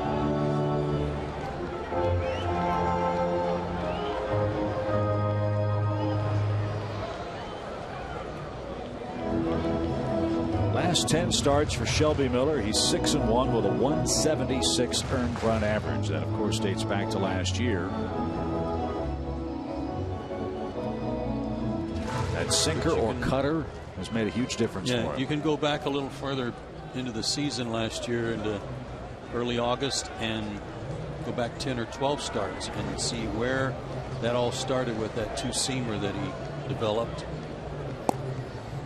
And how about the breaking ball? Man, oh man, Shelby Miller is dealing. He's retired 15 consecutive Reds. Didn't run. And the 2, 3, and 4 hitters will try to do just that. 7th inning in Cincy. 1-1 game.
The lumber feature. Right after Chip had said he just needed to come to this ballpark because he hit so well here, he launched that one into the left center field tunnel area. Andrelton Simmons, his 3rd homer of the year. So, Joe, now we find ourselves exactly where you want to be when you play the Reds. Their bullpen has had huge problems. Well, Cingrani's put together a good start. Tony Cingrani. Reds have the highest bullpen ERA in the National League, 5.5 runs a game. The Rockies are just ahead of them, just a little bit better. The Braves just a little bit better than the Rockies. The Problem for Cingrani, like it has been for a lot of bullpens that we've seen, walks. 9 walks in 11 innings.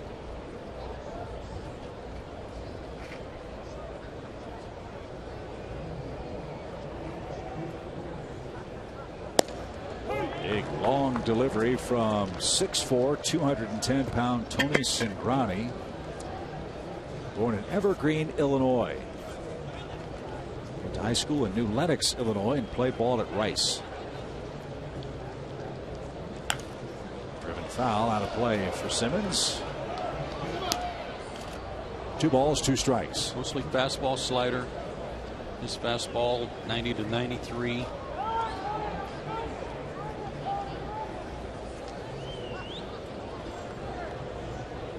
This man went 7-4 in 18 starts for the Reds in 2013. Last year, shoulder problems. He pitched just 63 innings, made 11 starts. And he's worked himself into a 3-2 count. Advantage Andrelton.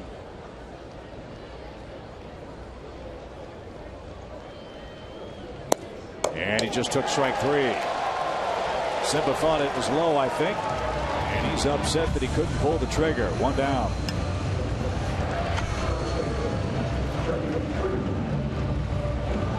He's upset because he only strikes out once every 18.7 at bats. And that's tops in the National League. PNC Bank Fox track shows it was right at the bottom of the zone, borderline, looked lower than that. Leak only struck out 1 batter, and that was Markakis looking in the 3rd. Freddie Freeman bats.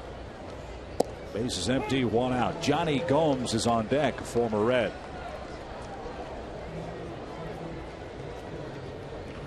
Johnny had a good time hitting in this ballpark while a member of the Cincinnati club. 1-2. Fastball there.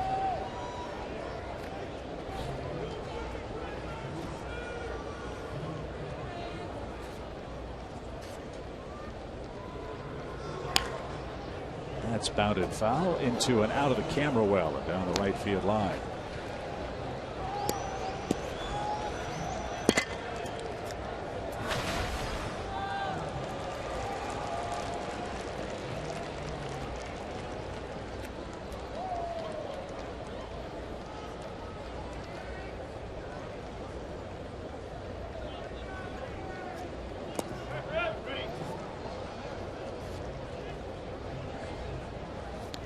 Cingrani slows his motion down and tried to aim that breaking ball. You should think maybe he could make a mistake with it to Freddie and hang one. He wants action on this pitch. 2 balls, 2 strikes. And he got it. Struck him out. Fastball again. It'll be Johnny Gomes for Kelly Johnson.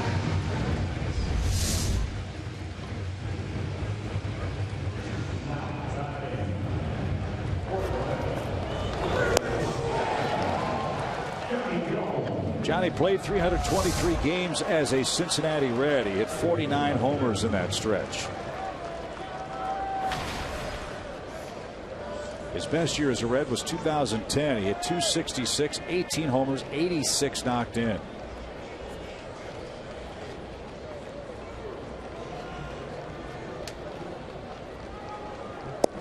And a strike. Braves have gotten excellent work, as you know, off their bench all spring long. The pinch hitting core 12 for 41 this year. Gomes 3 for 7 with a homer.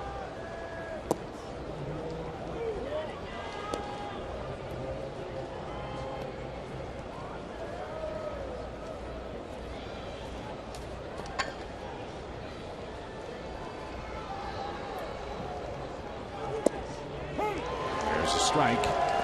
It's 1-2.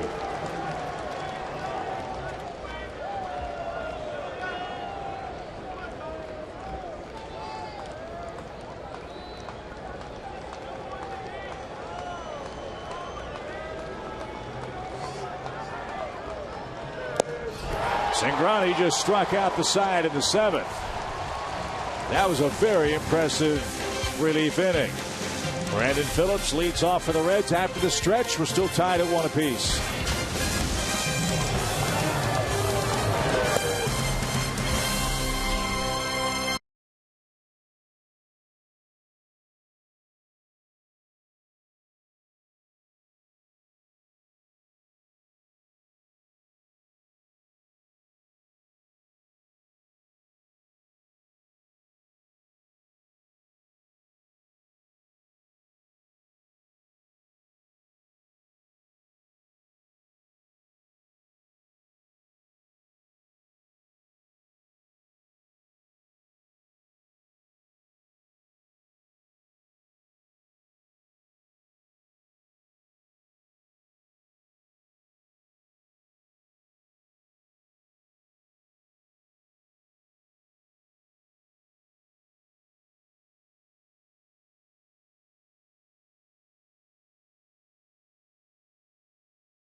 Minute rain delay before first pitch. We've seen a 1-1 ball game tonight. Cincinnati hosts the All-Star game this July, and we ask on our AT&T Universe trivia question, who was the MVP of the 1988 Midsummer Classic here in Cincinnati? I don't have a clue. I'm going to throw out Paul O'Neill. All right. I'll say Jeff Brantley. He's one of the Reds broadcasters. Perhaps Jeff Brantley is the answer tonight. And it was, of course, not. Terry Steinbach. I don't feel bad. Of the Oakland A's. No. Never would have gotten it. Nope. Wonder if the National Leaguers will wear the old style uniforms like the caricature on that All-Star banner out there with them. We can only hope not. The stovepipe hats and the mustaches. Johnny Combs takes over and no, you don't like that look?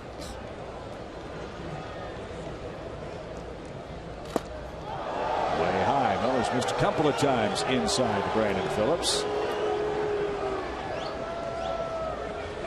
He has one of the 2 Cincinnati hits. That's all Shelby's given up tonight.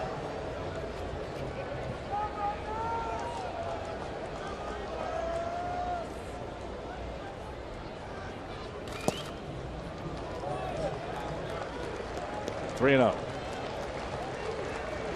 Phillips, Bruce, and Negron coming up. This guy might get a green light here.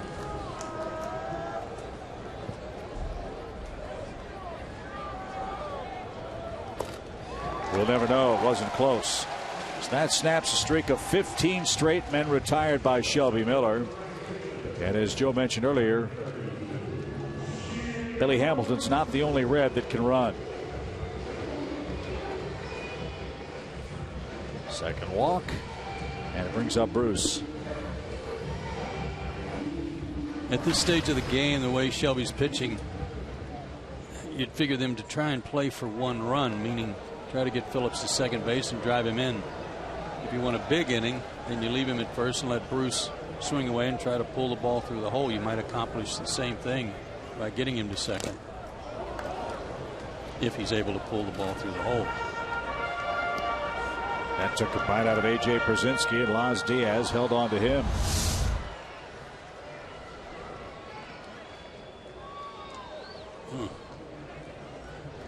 That makes you appreciate that games played stat that we showed a moment ago even more. How many times has A.J. taken a shot like that?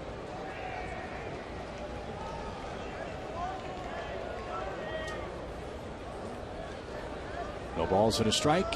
Phillips at first.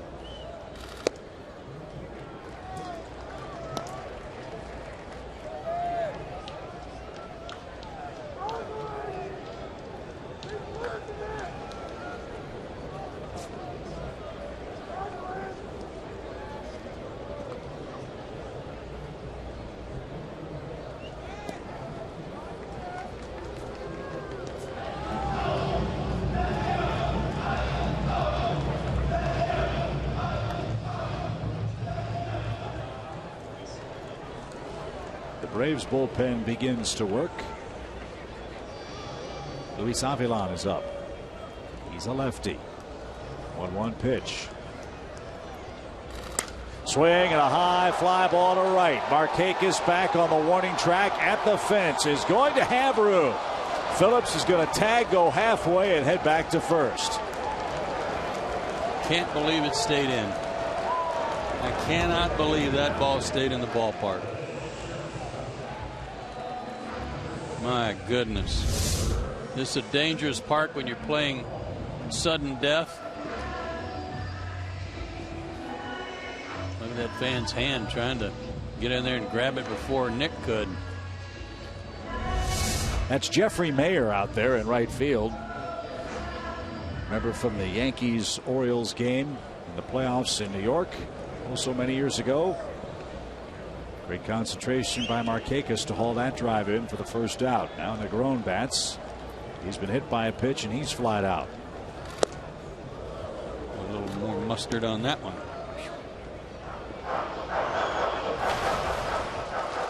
You know, this ballpark, it's just, if you're in a tight ball game and they get the last swings, so dangerous because of what usually goes out of here.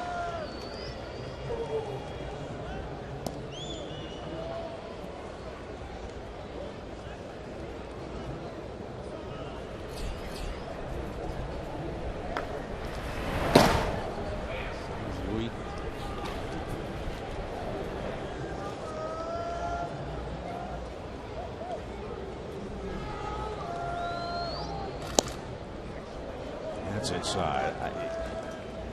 It's so fun to watch a pitcher like Shelby Miller work when you can see sustained 94, 95 miles an hour into his 7th inning.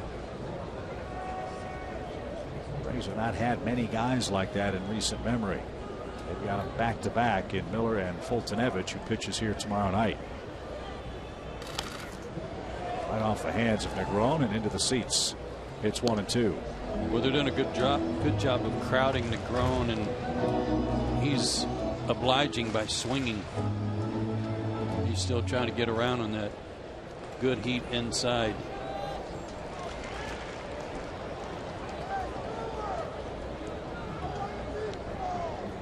See if he's still got a little something working on that breaking ball, though.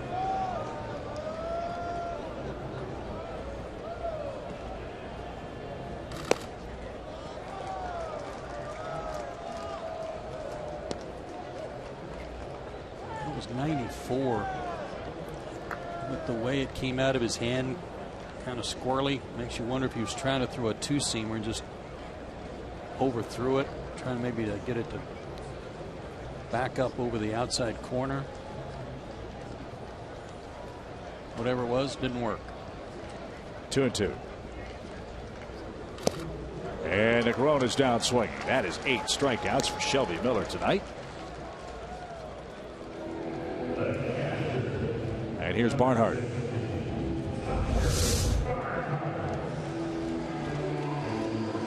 Just gas. That one ran in on him a little bit.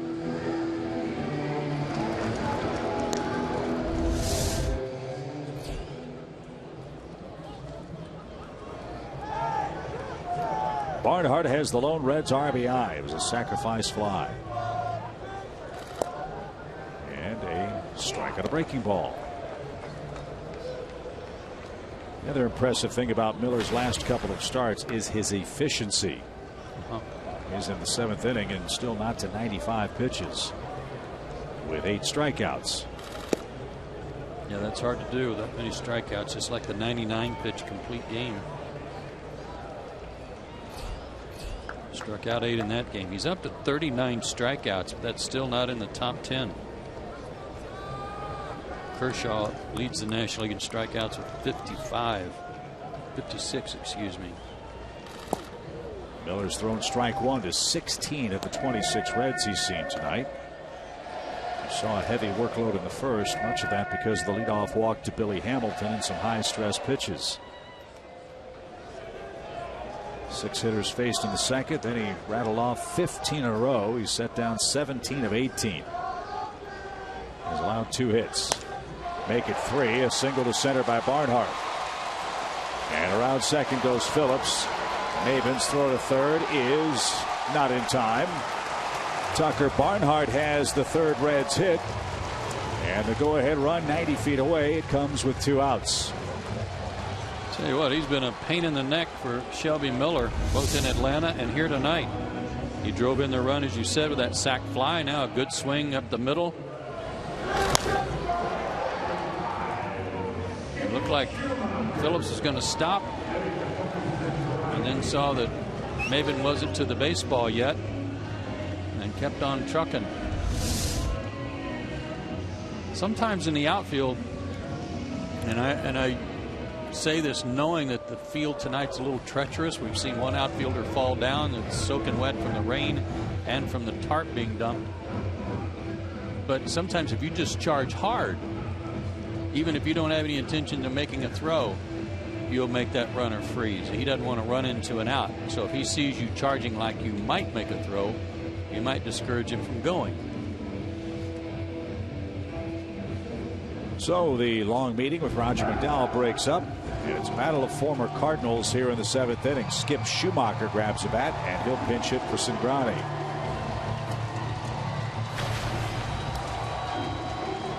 Schumacher has had the most pinch hit appearances for the Reds this year. He's 3 for 11 in a pinch. Those are his season numbers. He has 1 walk in 30 at bats. He's up there swinging.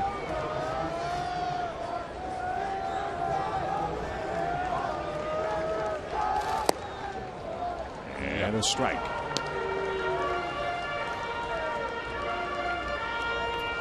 Phillips at third after a leadoff walk. Bruce a fly out to right that barely stayed in the park. Negron struck out, and then Barnhart with a couple of strikes singled up the middle. 0-1 pitch. Distant foul and into the seats. It's 0-2. He got some action on the road trip. Made 4 starts in those 10 games. 4 for 13, couple of doubles.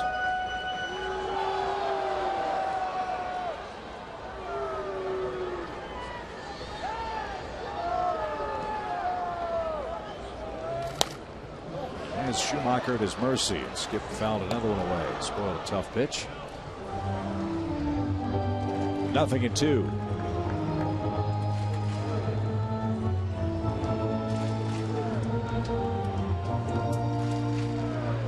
11 o'clock in Cincinnati. We started an hour and 40 minutes late because of a rain delay.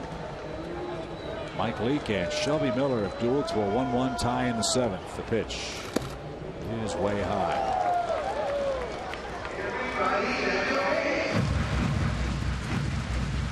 It's Miller's turn to reach 100. He's made good pitches tonight when he's needed to. Hopefully he's got one more in him.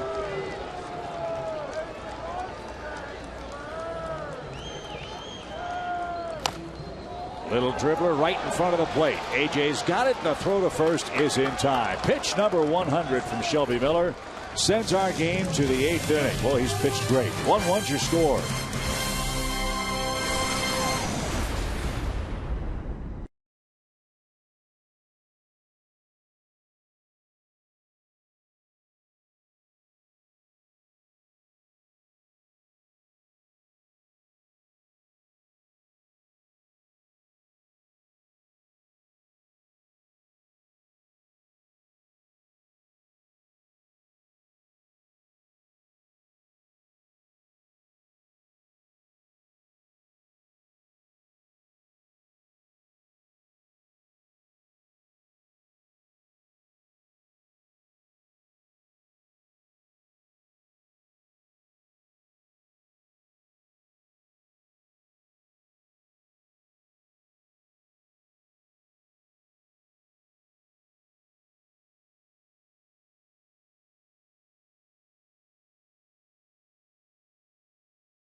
bandbox of a ballpark. He's held the Reds to a run on 3 hits.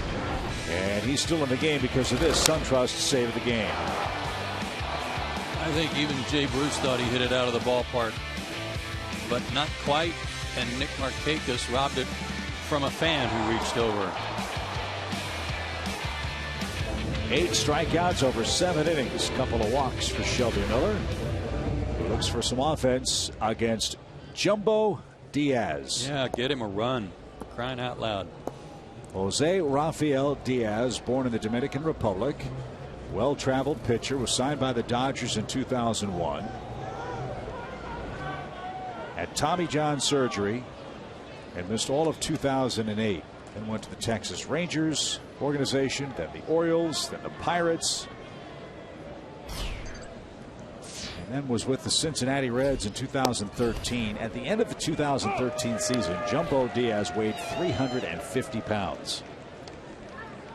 And in the offseason, he lost 70 pounds. Yeah, he's trimmed down. He's at 280.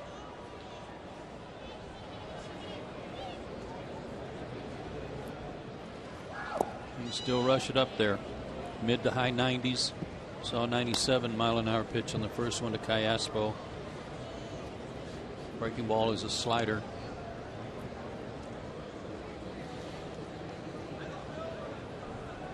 Alberto Callaspo greets him first. He's 0 for 3. And inside corner at the knees. 1-2. Reds will have the top of their order coming up in the 8th inning. For Atlanta, it's the 5, 6, 7 men.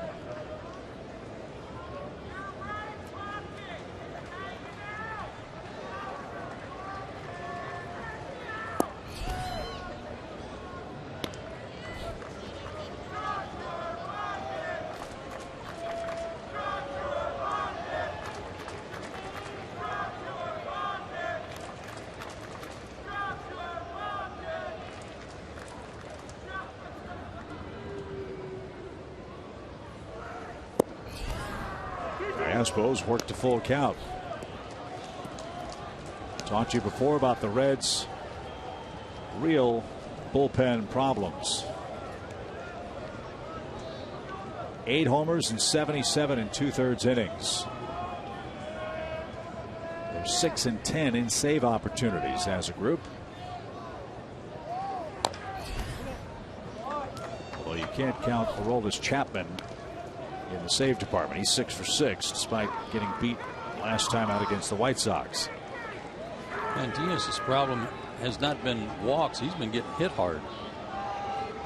10 2/3 innings, 11 hits, 10 runs, 3 homers.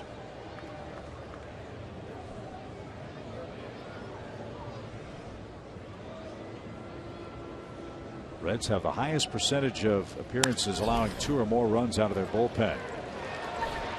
But Negron has looked very solid at shortstop. He's made a couple of nice plays, and that one takes away a hit for Callaspo. 1 away.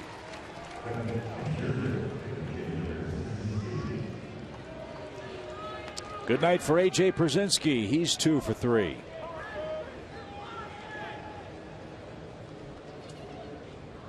Still think he was safe at the plate in the 6th. That's turned out to be a huge play tonight. Sure is. Maybe he can hit one to Kentucky and put the Braves in front.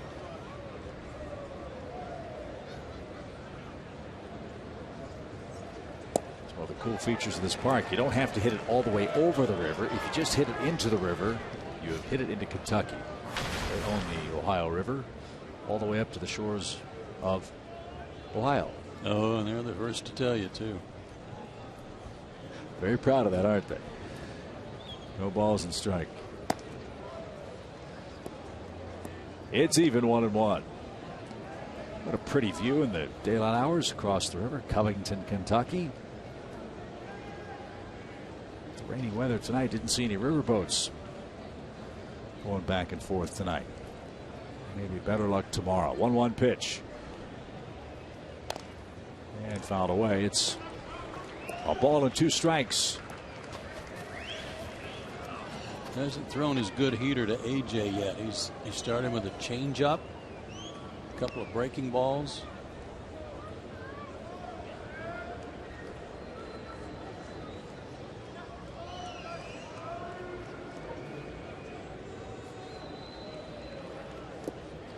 And a swing and a miss by Przinsky. And he will be ruled out by Las Diaz.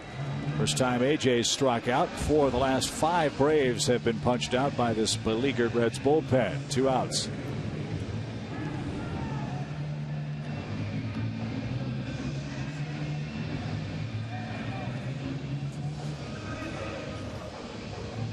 Jace Peterson is the hitter. While we have a moment, I want to congratulate Matt Whistler. Turned in another terrific start for the Gwinnett Ball Club. He was the International League Pitcher of the Week with 2 wins. Brian Snitker's got the G-Braves playing good ball.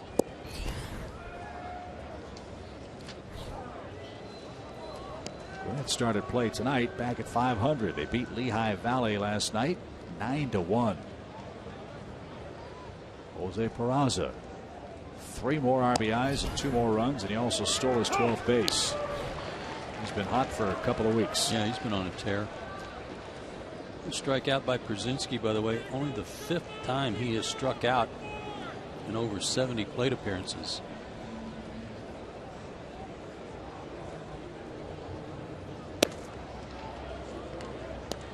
Too high, 2 balls and a strike. That fits right in. Braves had struck out 1 time over the first 6 innings, 4 times since the start of the 7th. Be a good time for Jace Peterson's first homer.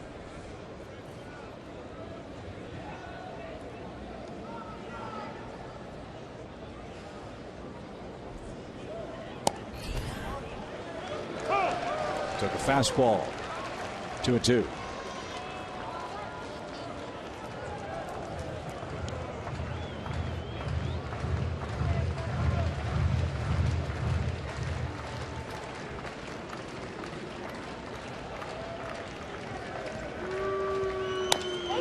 Bounce toward first. Votto's got it. Diaz to the bag, and he works a 1-2-3 8th inning. Top of the Reds order, and Billy Hamilton awaits. We're still tied at 1.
Presented by Georgia Power and Dodge. Born Dodge.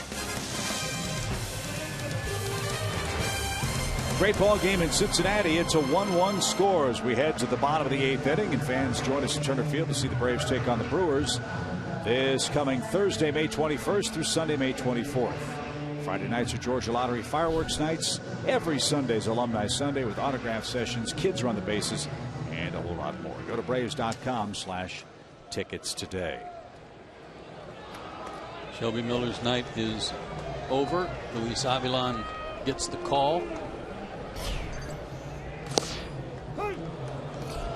Fires a strike to Billy Hamilton. His second appearance on the road trip. He was in a game 2 days ago at Washington. A third of an inning, gave up a hit. Also recorded a strikeout. Hamilton's a .250 hitter as a right-handed batter.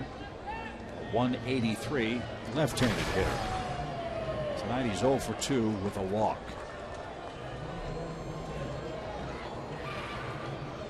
Braves pinch at the corners. There's the bunt.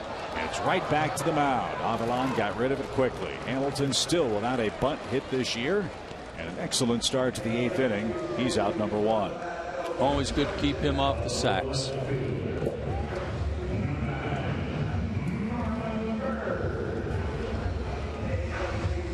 And let's bring up Marlon Byrd. Marlon thrilled that Shelby Miller's out of the game. 2 at-bats against Avilan in his career. He's 2 for 2.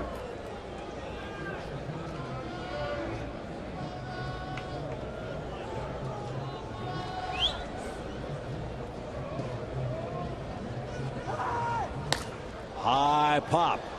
Simmons and Gomes will converge. Andrelton gives way to Johnny, who makes the play at the line, and Marlon Byrd is the second out.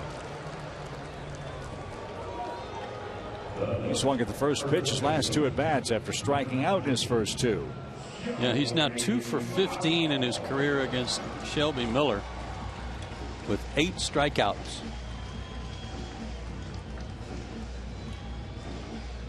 But here's Votto.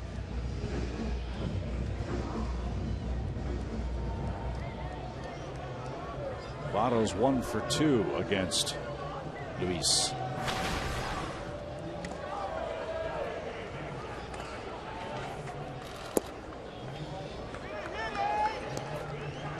Votto's a lot like Freddie Freeman. You throw the lefty thing out the window to a certain degree. He's a .278 hitter against left-handed pitching.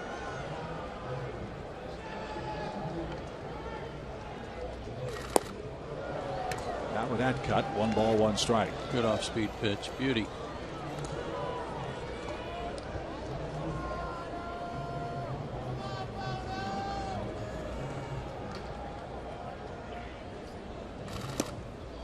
Inside. 2 balls, 1 strike for the Reds' first baseman, Joey Votto.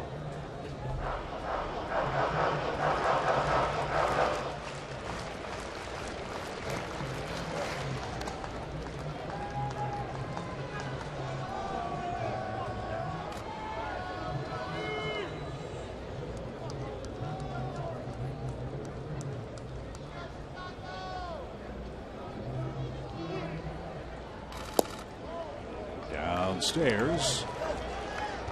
Now 3-1. Todd Frazier waiting on deck.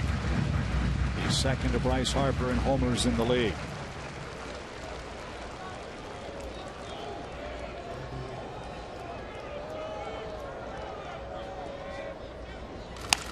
Ground ball to first. Freeman backhand. Luis to the bag. Good inning of relief for Luis Avilan. He gets a 3-up, 3-down frame. We go to the 9th.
AT&T Uverse, Delta Airlines, and your local Ford dealer.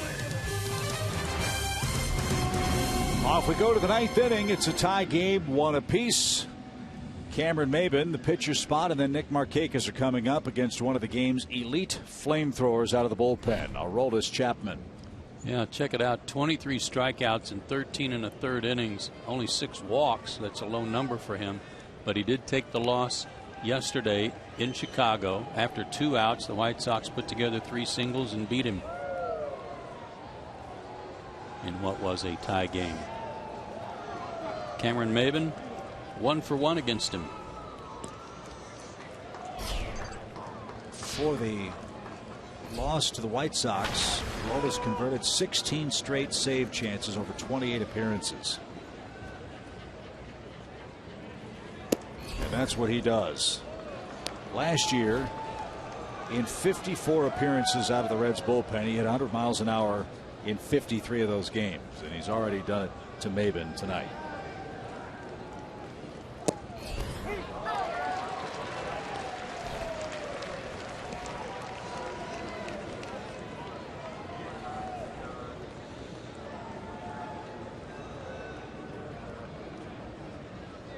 That run yesterday dented his ERA. Yeah. Maybin had a good cut. A ball and 2 strikes. Cameron's 1 for 1 against him. Andrelton Simmons 1 for 2 with a homer off of him.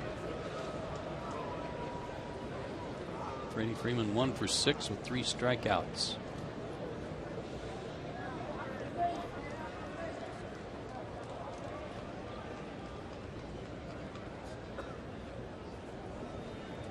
We've got to shorten everything up.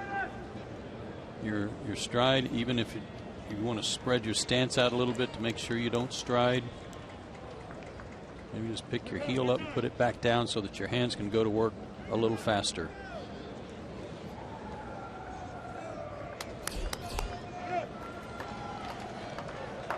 Gosselin will hit for Avalon next. 1 ball, 2 strikes for Cameron Maybin.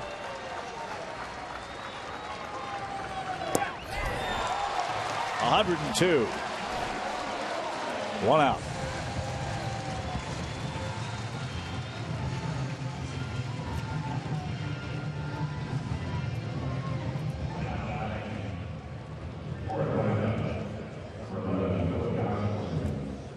There's a challenge for Phil Gosselin. He will face Chapman with the bases empty.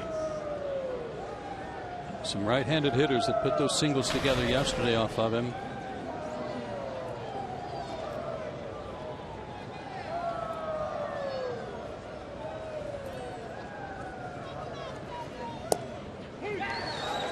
From 102 and then to 89.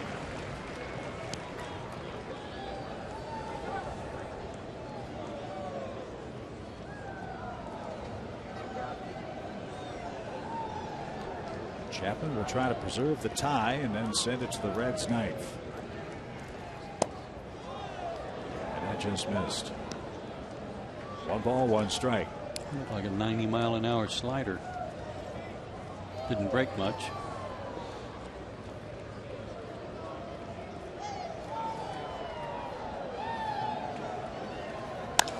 Up the middle, a base hit for Gosselin. That away, Phil.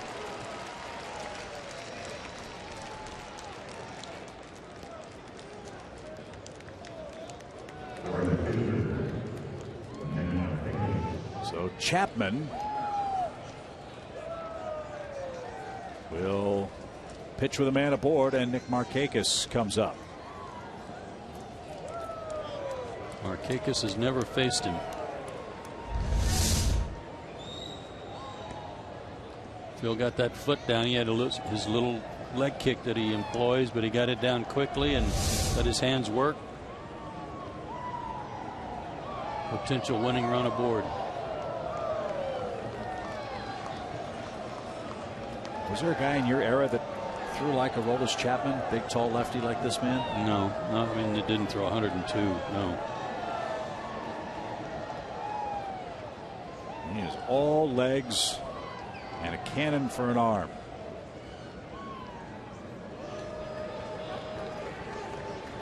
More saves than any other Cuban-born pitcher.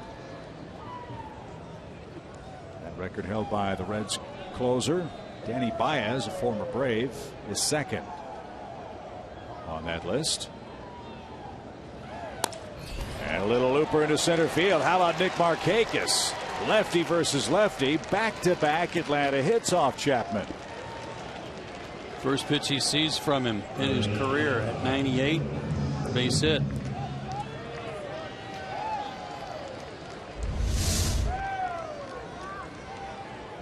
Down 2. Good pitch. And look at him. He was about to put his hands on his waist. Like, what's going on here? He did do that. So as you said, Andrelton Simmons has had real good luck.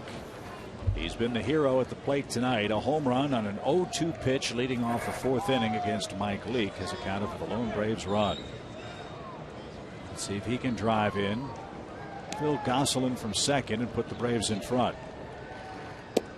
A strike. Trevor Cahill and Jim Johnson are loosening in the Braves bullpen. And I would say that's an indication that Grilly's still not quite ready. If the Braves score, you'll see Johnson.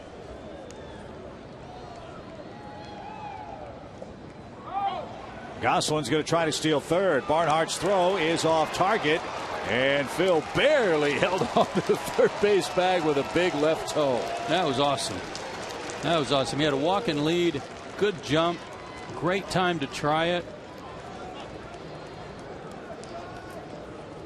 And Andrelton took the pitch for him. Forced the defense to make a play. And Barnhart did. It might cause somebody to throw one away, and he didn't. Now an out might get you the go-ahead run. 1 ball, 1 strike.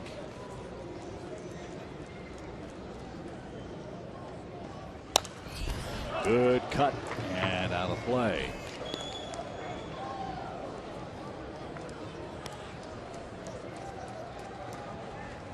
That gives you plenty of hope here in the 9th. Andrelton sit into 11 double plays. You want anything but a sharp ground ball at somebody.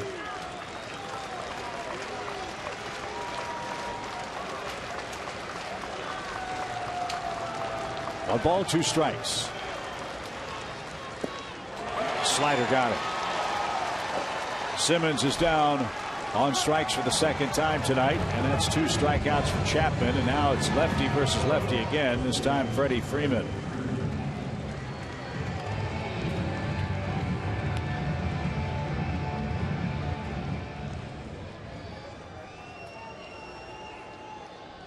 Freddie's 1 for 3 with a 4th inning single. How about a slider in the dirt? That would be something hard to handle, that's for sure. Freddie's 1 for 6, like I said, with 3 strikeouts against him. Strike 1 to the Braves first baseman. Got a piece of that 102.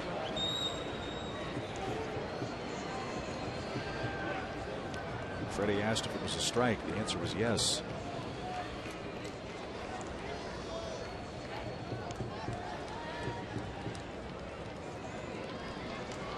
No balls and a strike.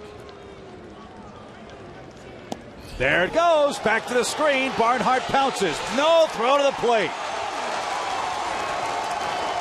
2-1 Atlanta. Phil Gosselin off the bench, base hit. Off 98. Steals third base, and now he's in position for this.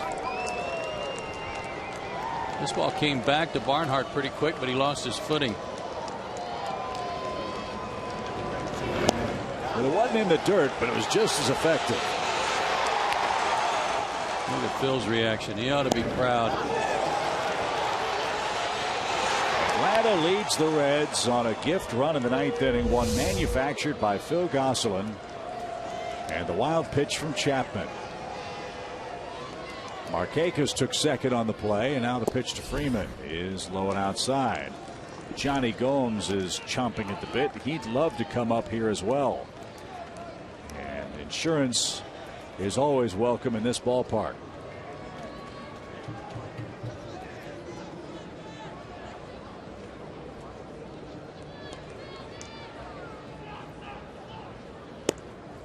Taken high. 3 balls and a strike.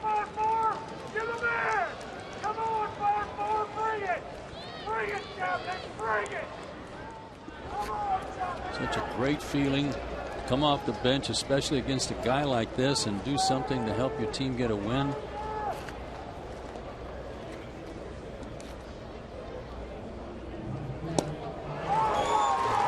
A 3-1 slider at 89. I don't think I'd have been looking for that either, Freddie.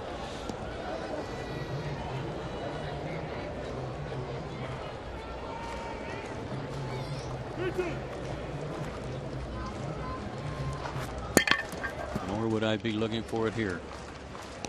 A full count pitch. Broken bat off the pitcher's glove, up the middle. Diving stop, Negron. And Markakis slipped and fell around third base and scrambled back to the bag. Negron kept it on the infield, and that may have saved a 3rd run. Yeah, I don't know how that ball didn't get back through the middle. It was smoked. I think it got enough of Chapman's glove to slow it down, and he still was able to get to it. Great play by Negron to save a run. But 2 hits by the lefty bats in this inning, Freeman and Nick Markakis, and Gosselin 1 as well. And now it's Johnny Gomes. As I said, he'd love to punish Chapman here. Yeah, it's just a shame that that wasn't an extra run right there. Gomes has had 1 appearance against Aroldis, and he earned a walk. He struck out against Cingrani in the 7th. No balls and a strike.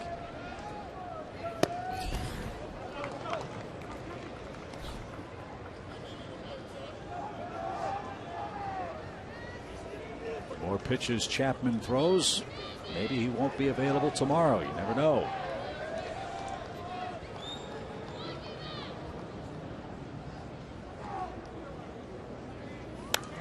Good cut right back to the screen foul. He was all over it. The fastballs that have been down, just like we were talking about with Shelby Miller earlier tonight, if the ball's down, it's more accessible. If it's up, it's hard to catch up to. Freeman, Gosselin both, and the breaking ball, I'm not even sure it was a breaking ball to Nick, but it was down. All of them able to get the barrel to the ball because it was low in the zone. 1 ball, 2 strikes for Johnny Gomes. Here it is. Bouncing ball right at the first base bag, and Votto is there. Atlanta cashes in 3 singles, a stolen base, and a wild pitch to score the first run against Chapman here since June 20th of last year.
Zaxby's. And Ram Trucks, Guts, Lori, Ram.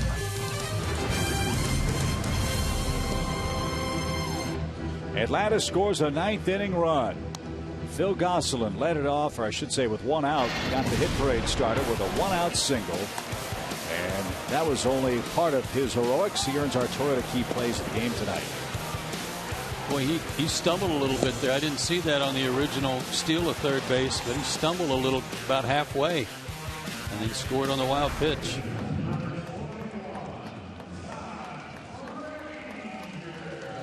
So now it's Jim Johnson's turn.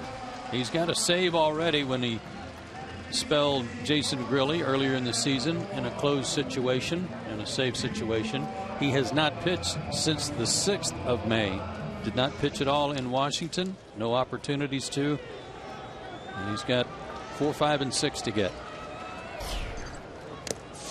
And Todd Frazier is thinking about a home run here. He's got 10 of them for the season.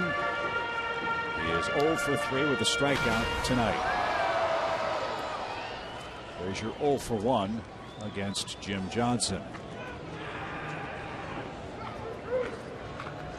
Avilan in line to win it.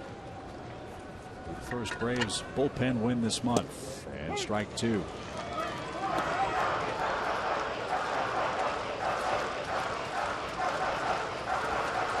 Johnson faced the Reds on May 1st, pitched a scoreless inning with a strikeout. The try just missed, 1 and 2.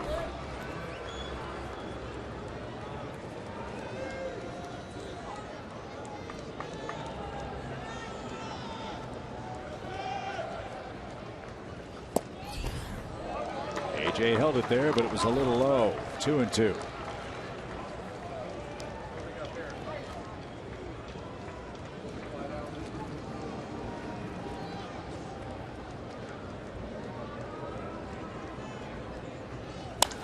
In the air to center, but it's playable for Maben. He's got it. And there's the first out in the 9th inning. MLB.TV Premium, the #1 live streaming sports service, is celebrating 13 years. Watch every out-of-market game live or on demand in True HD on over 400 mobile and connected devices. Real-time highlights, live look-ins, pitch tracking widgets, and more every night on every device. Blackout and other restrictions apply. Visit MLB.TV for details.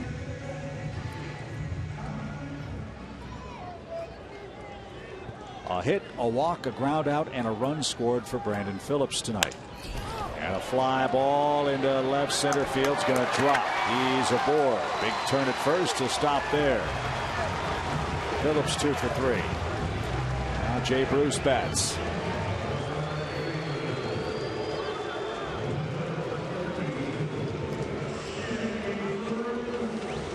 Braves outfield playing deep.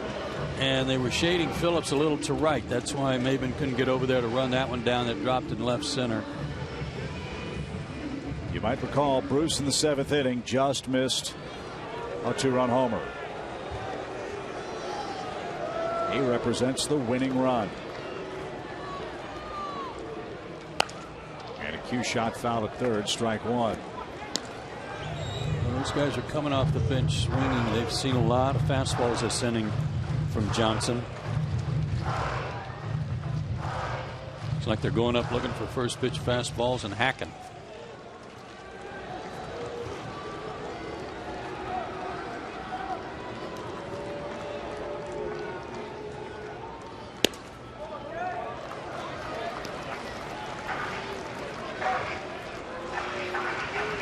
Jim's best pitch is that hard sinker. You can keep it down somewhere around the knees. He gets great movement. Hard to hit. Certainly hard to elevate. Like that. Took a little off on that one. That was more of a changeup. Good sinking action on that, dying right at the plate.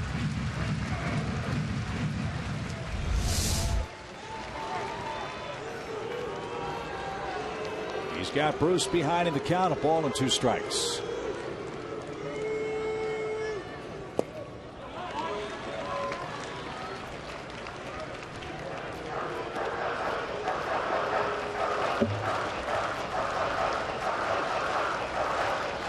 thought Bruce had golfed one out of here on Shelby Miller his last time up. Good low ball hitter, and as I just said, Johnson's best stuff is when he's down in the zone. 2-2 pitch. Downstairs. Now it's a full count. Christopher Negron waits on deck. And Barnhart then the pitcher spot. Braves do not want the inning to get to number 9. How about a 4.63? Runner goes. Swing and a miss. Brzezinski's throw to second is not going to be in time. Jay Bruce strikes out. Phillips steals his 5th base. And it'll be Negron with a runner at second and 2 men out.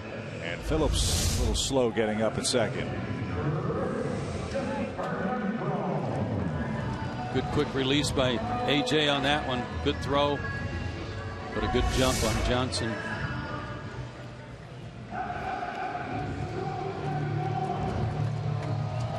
Negron saved a run, a huge run in the top of the inning by diving and making that stop out behind second. Let's see if it turned out to be a difference maker.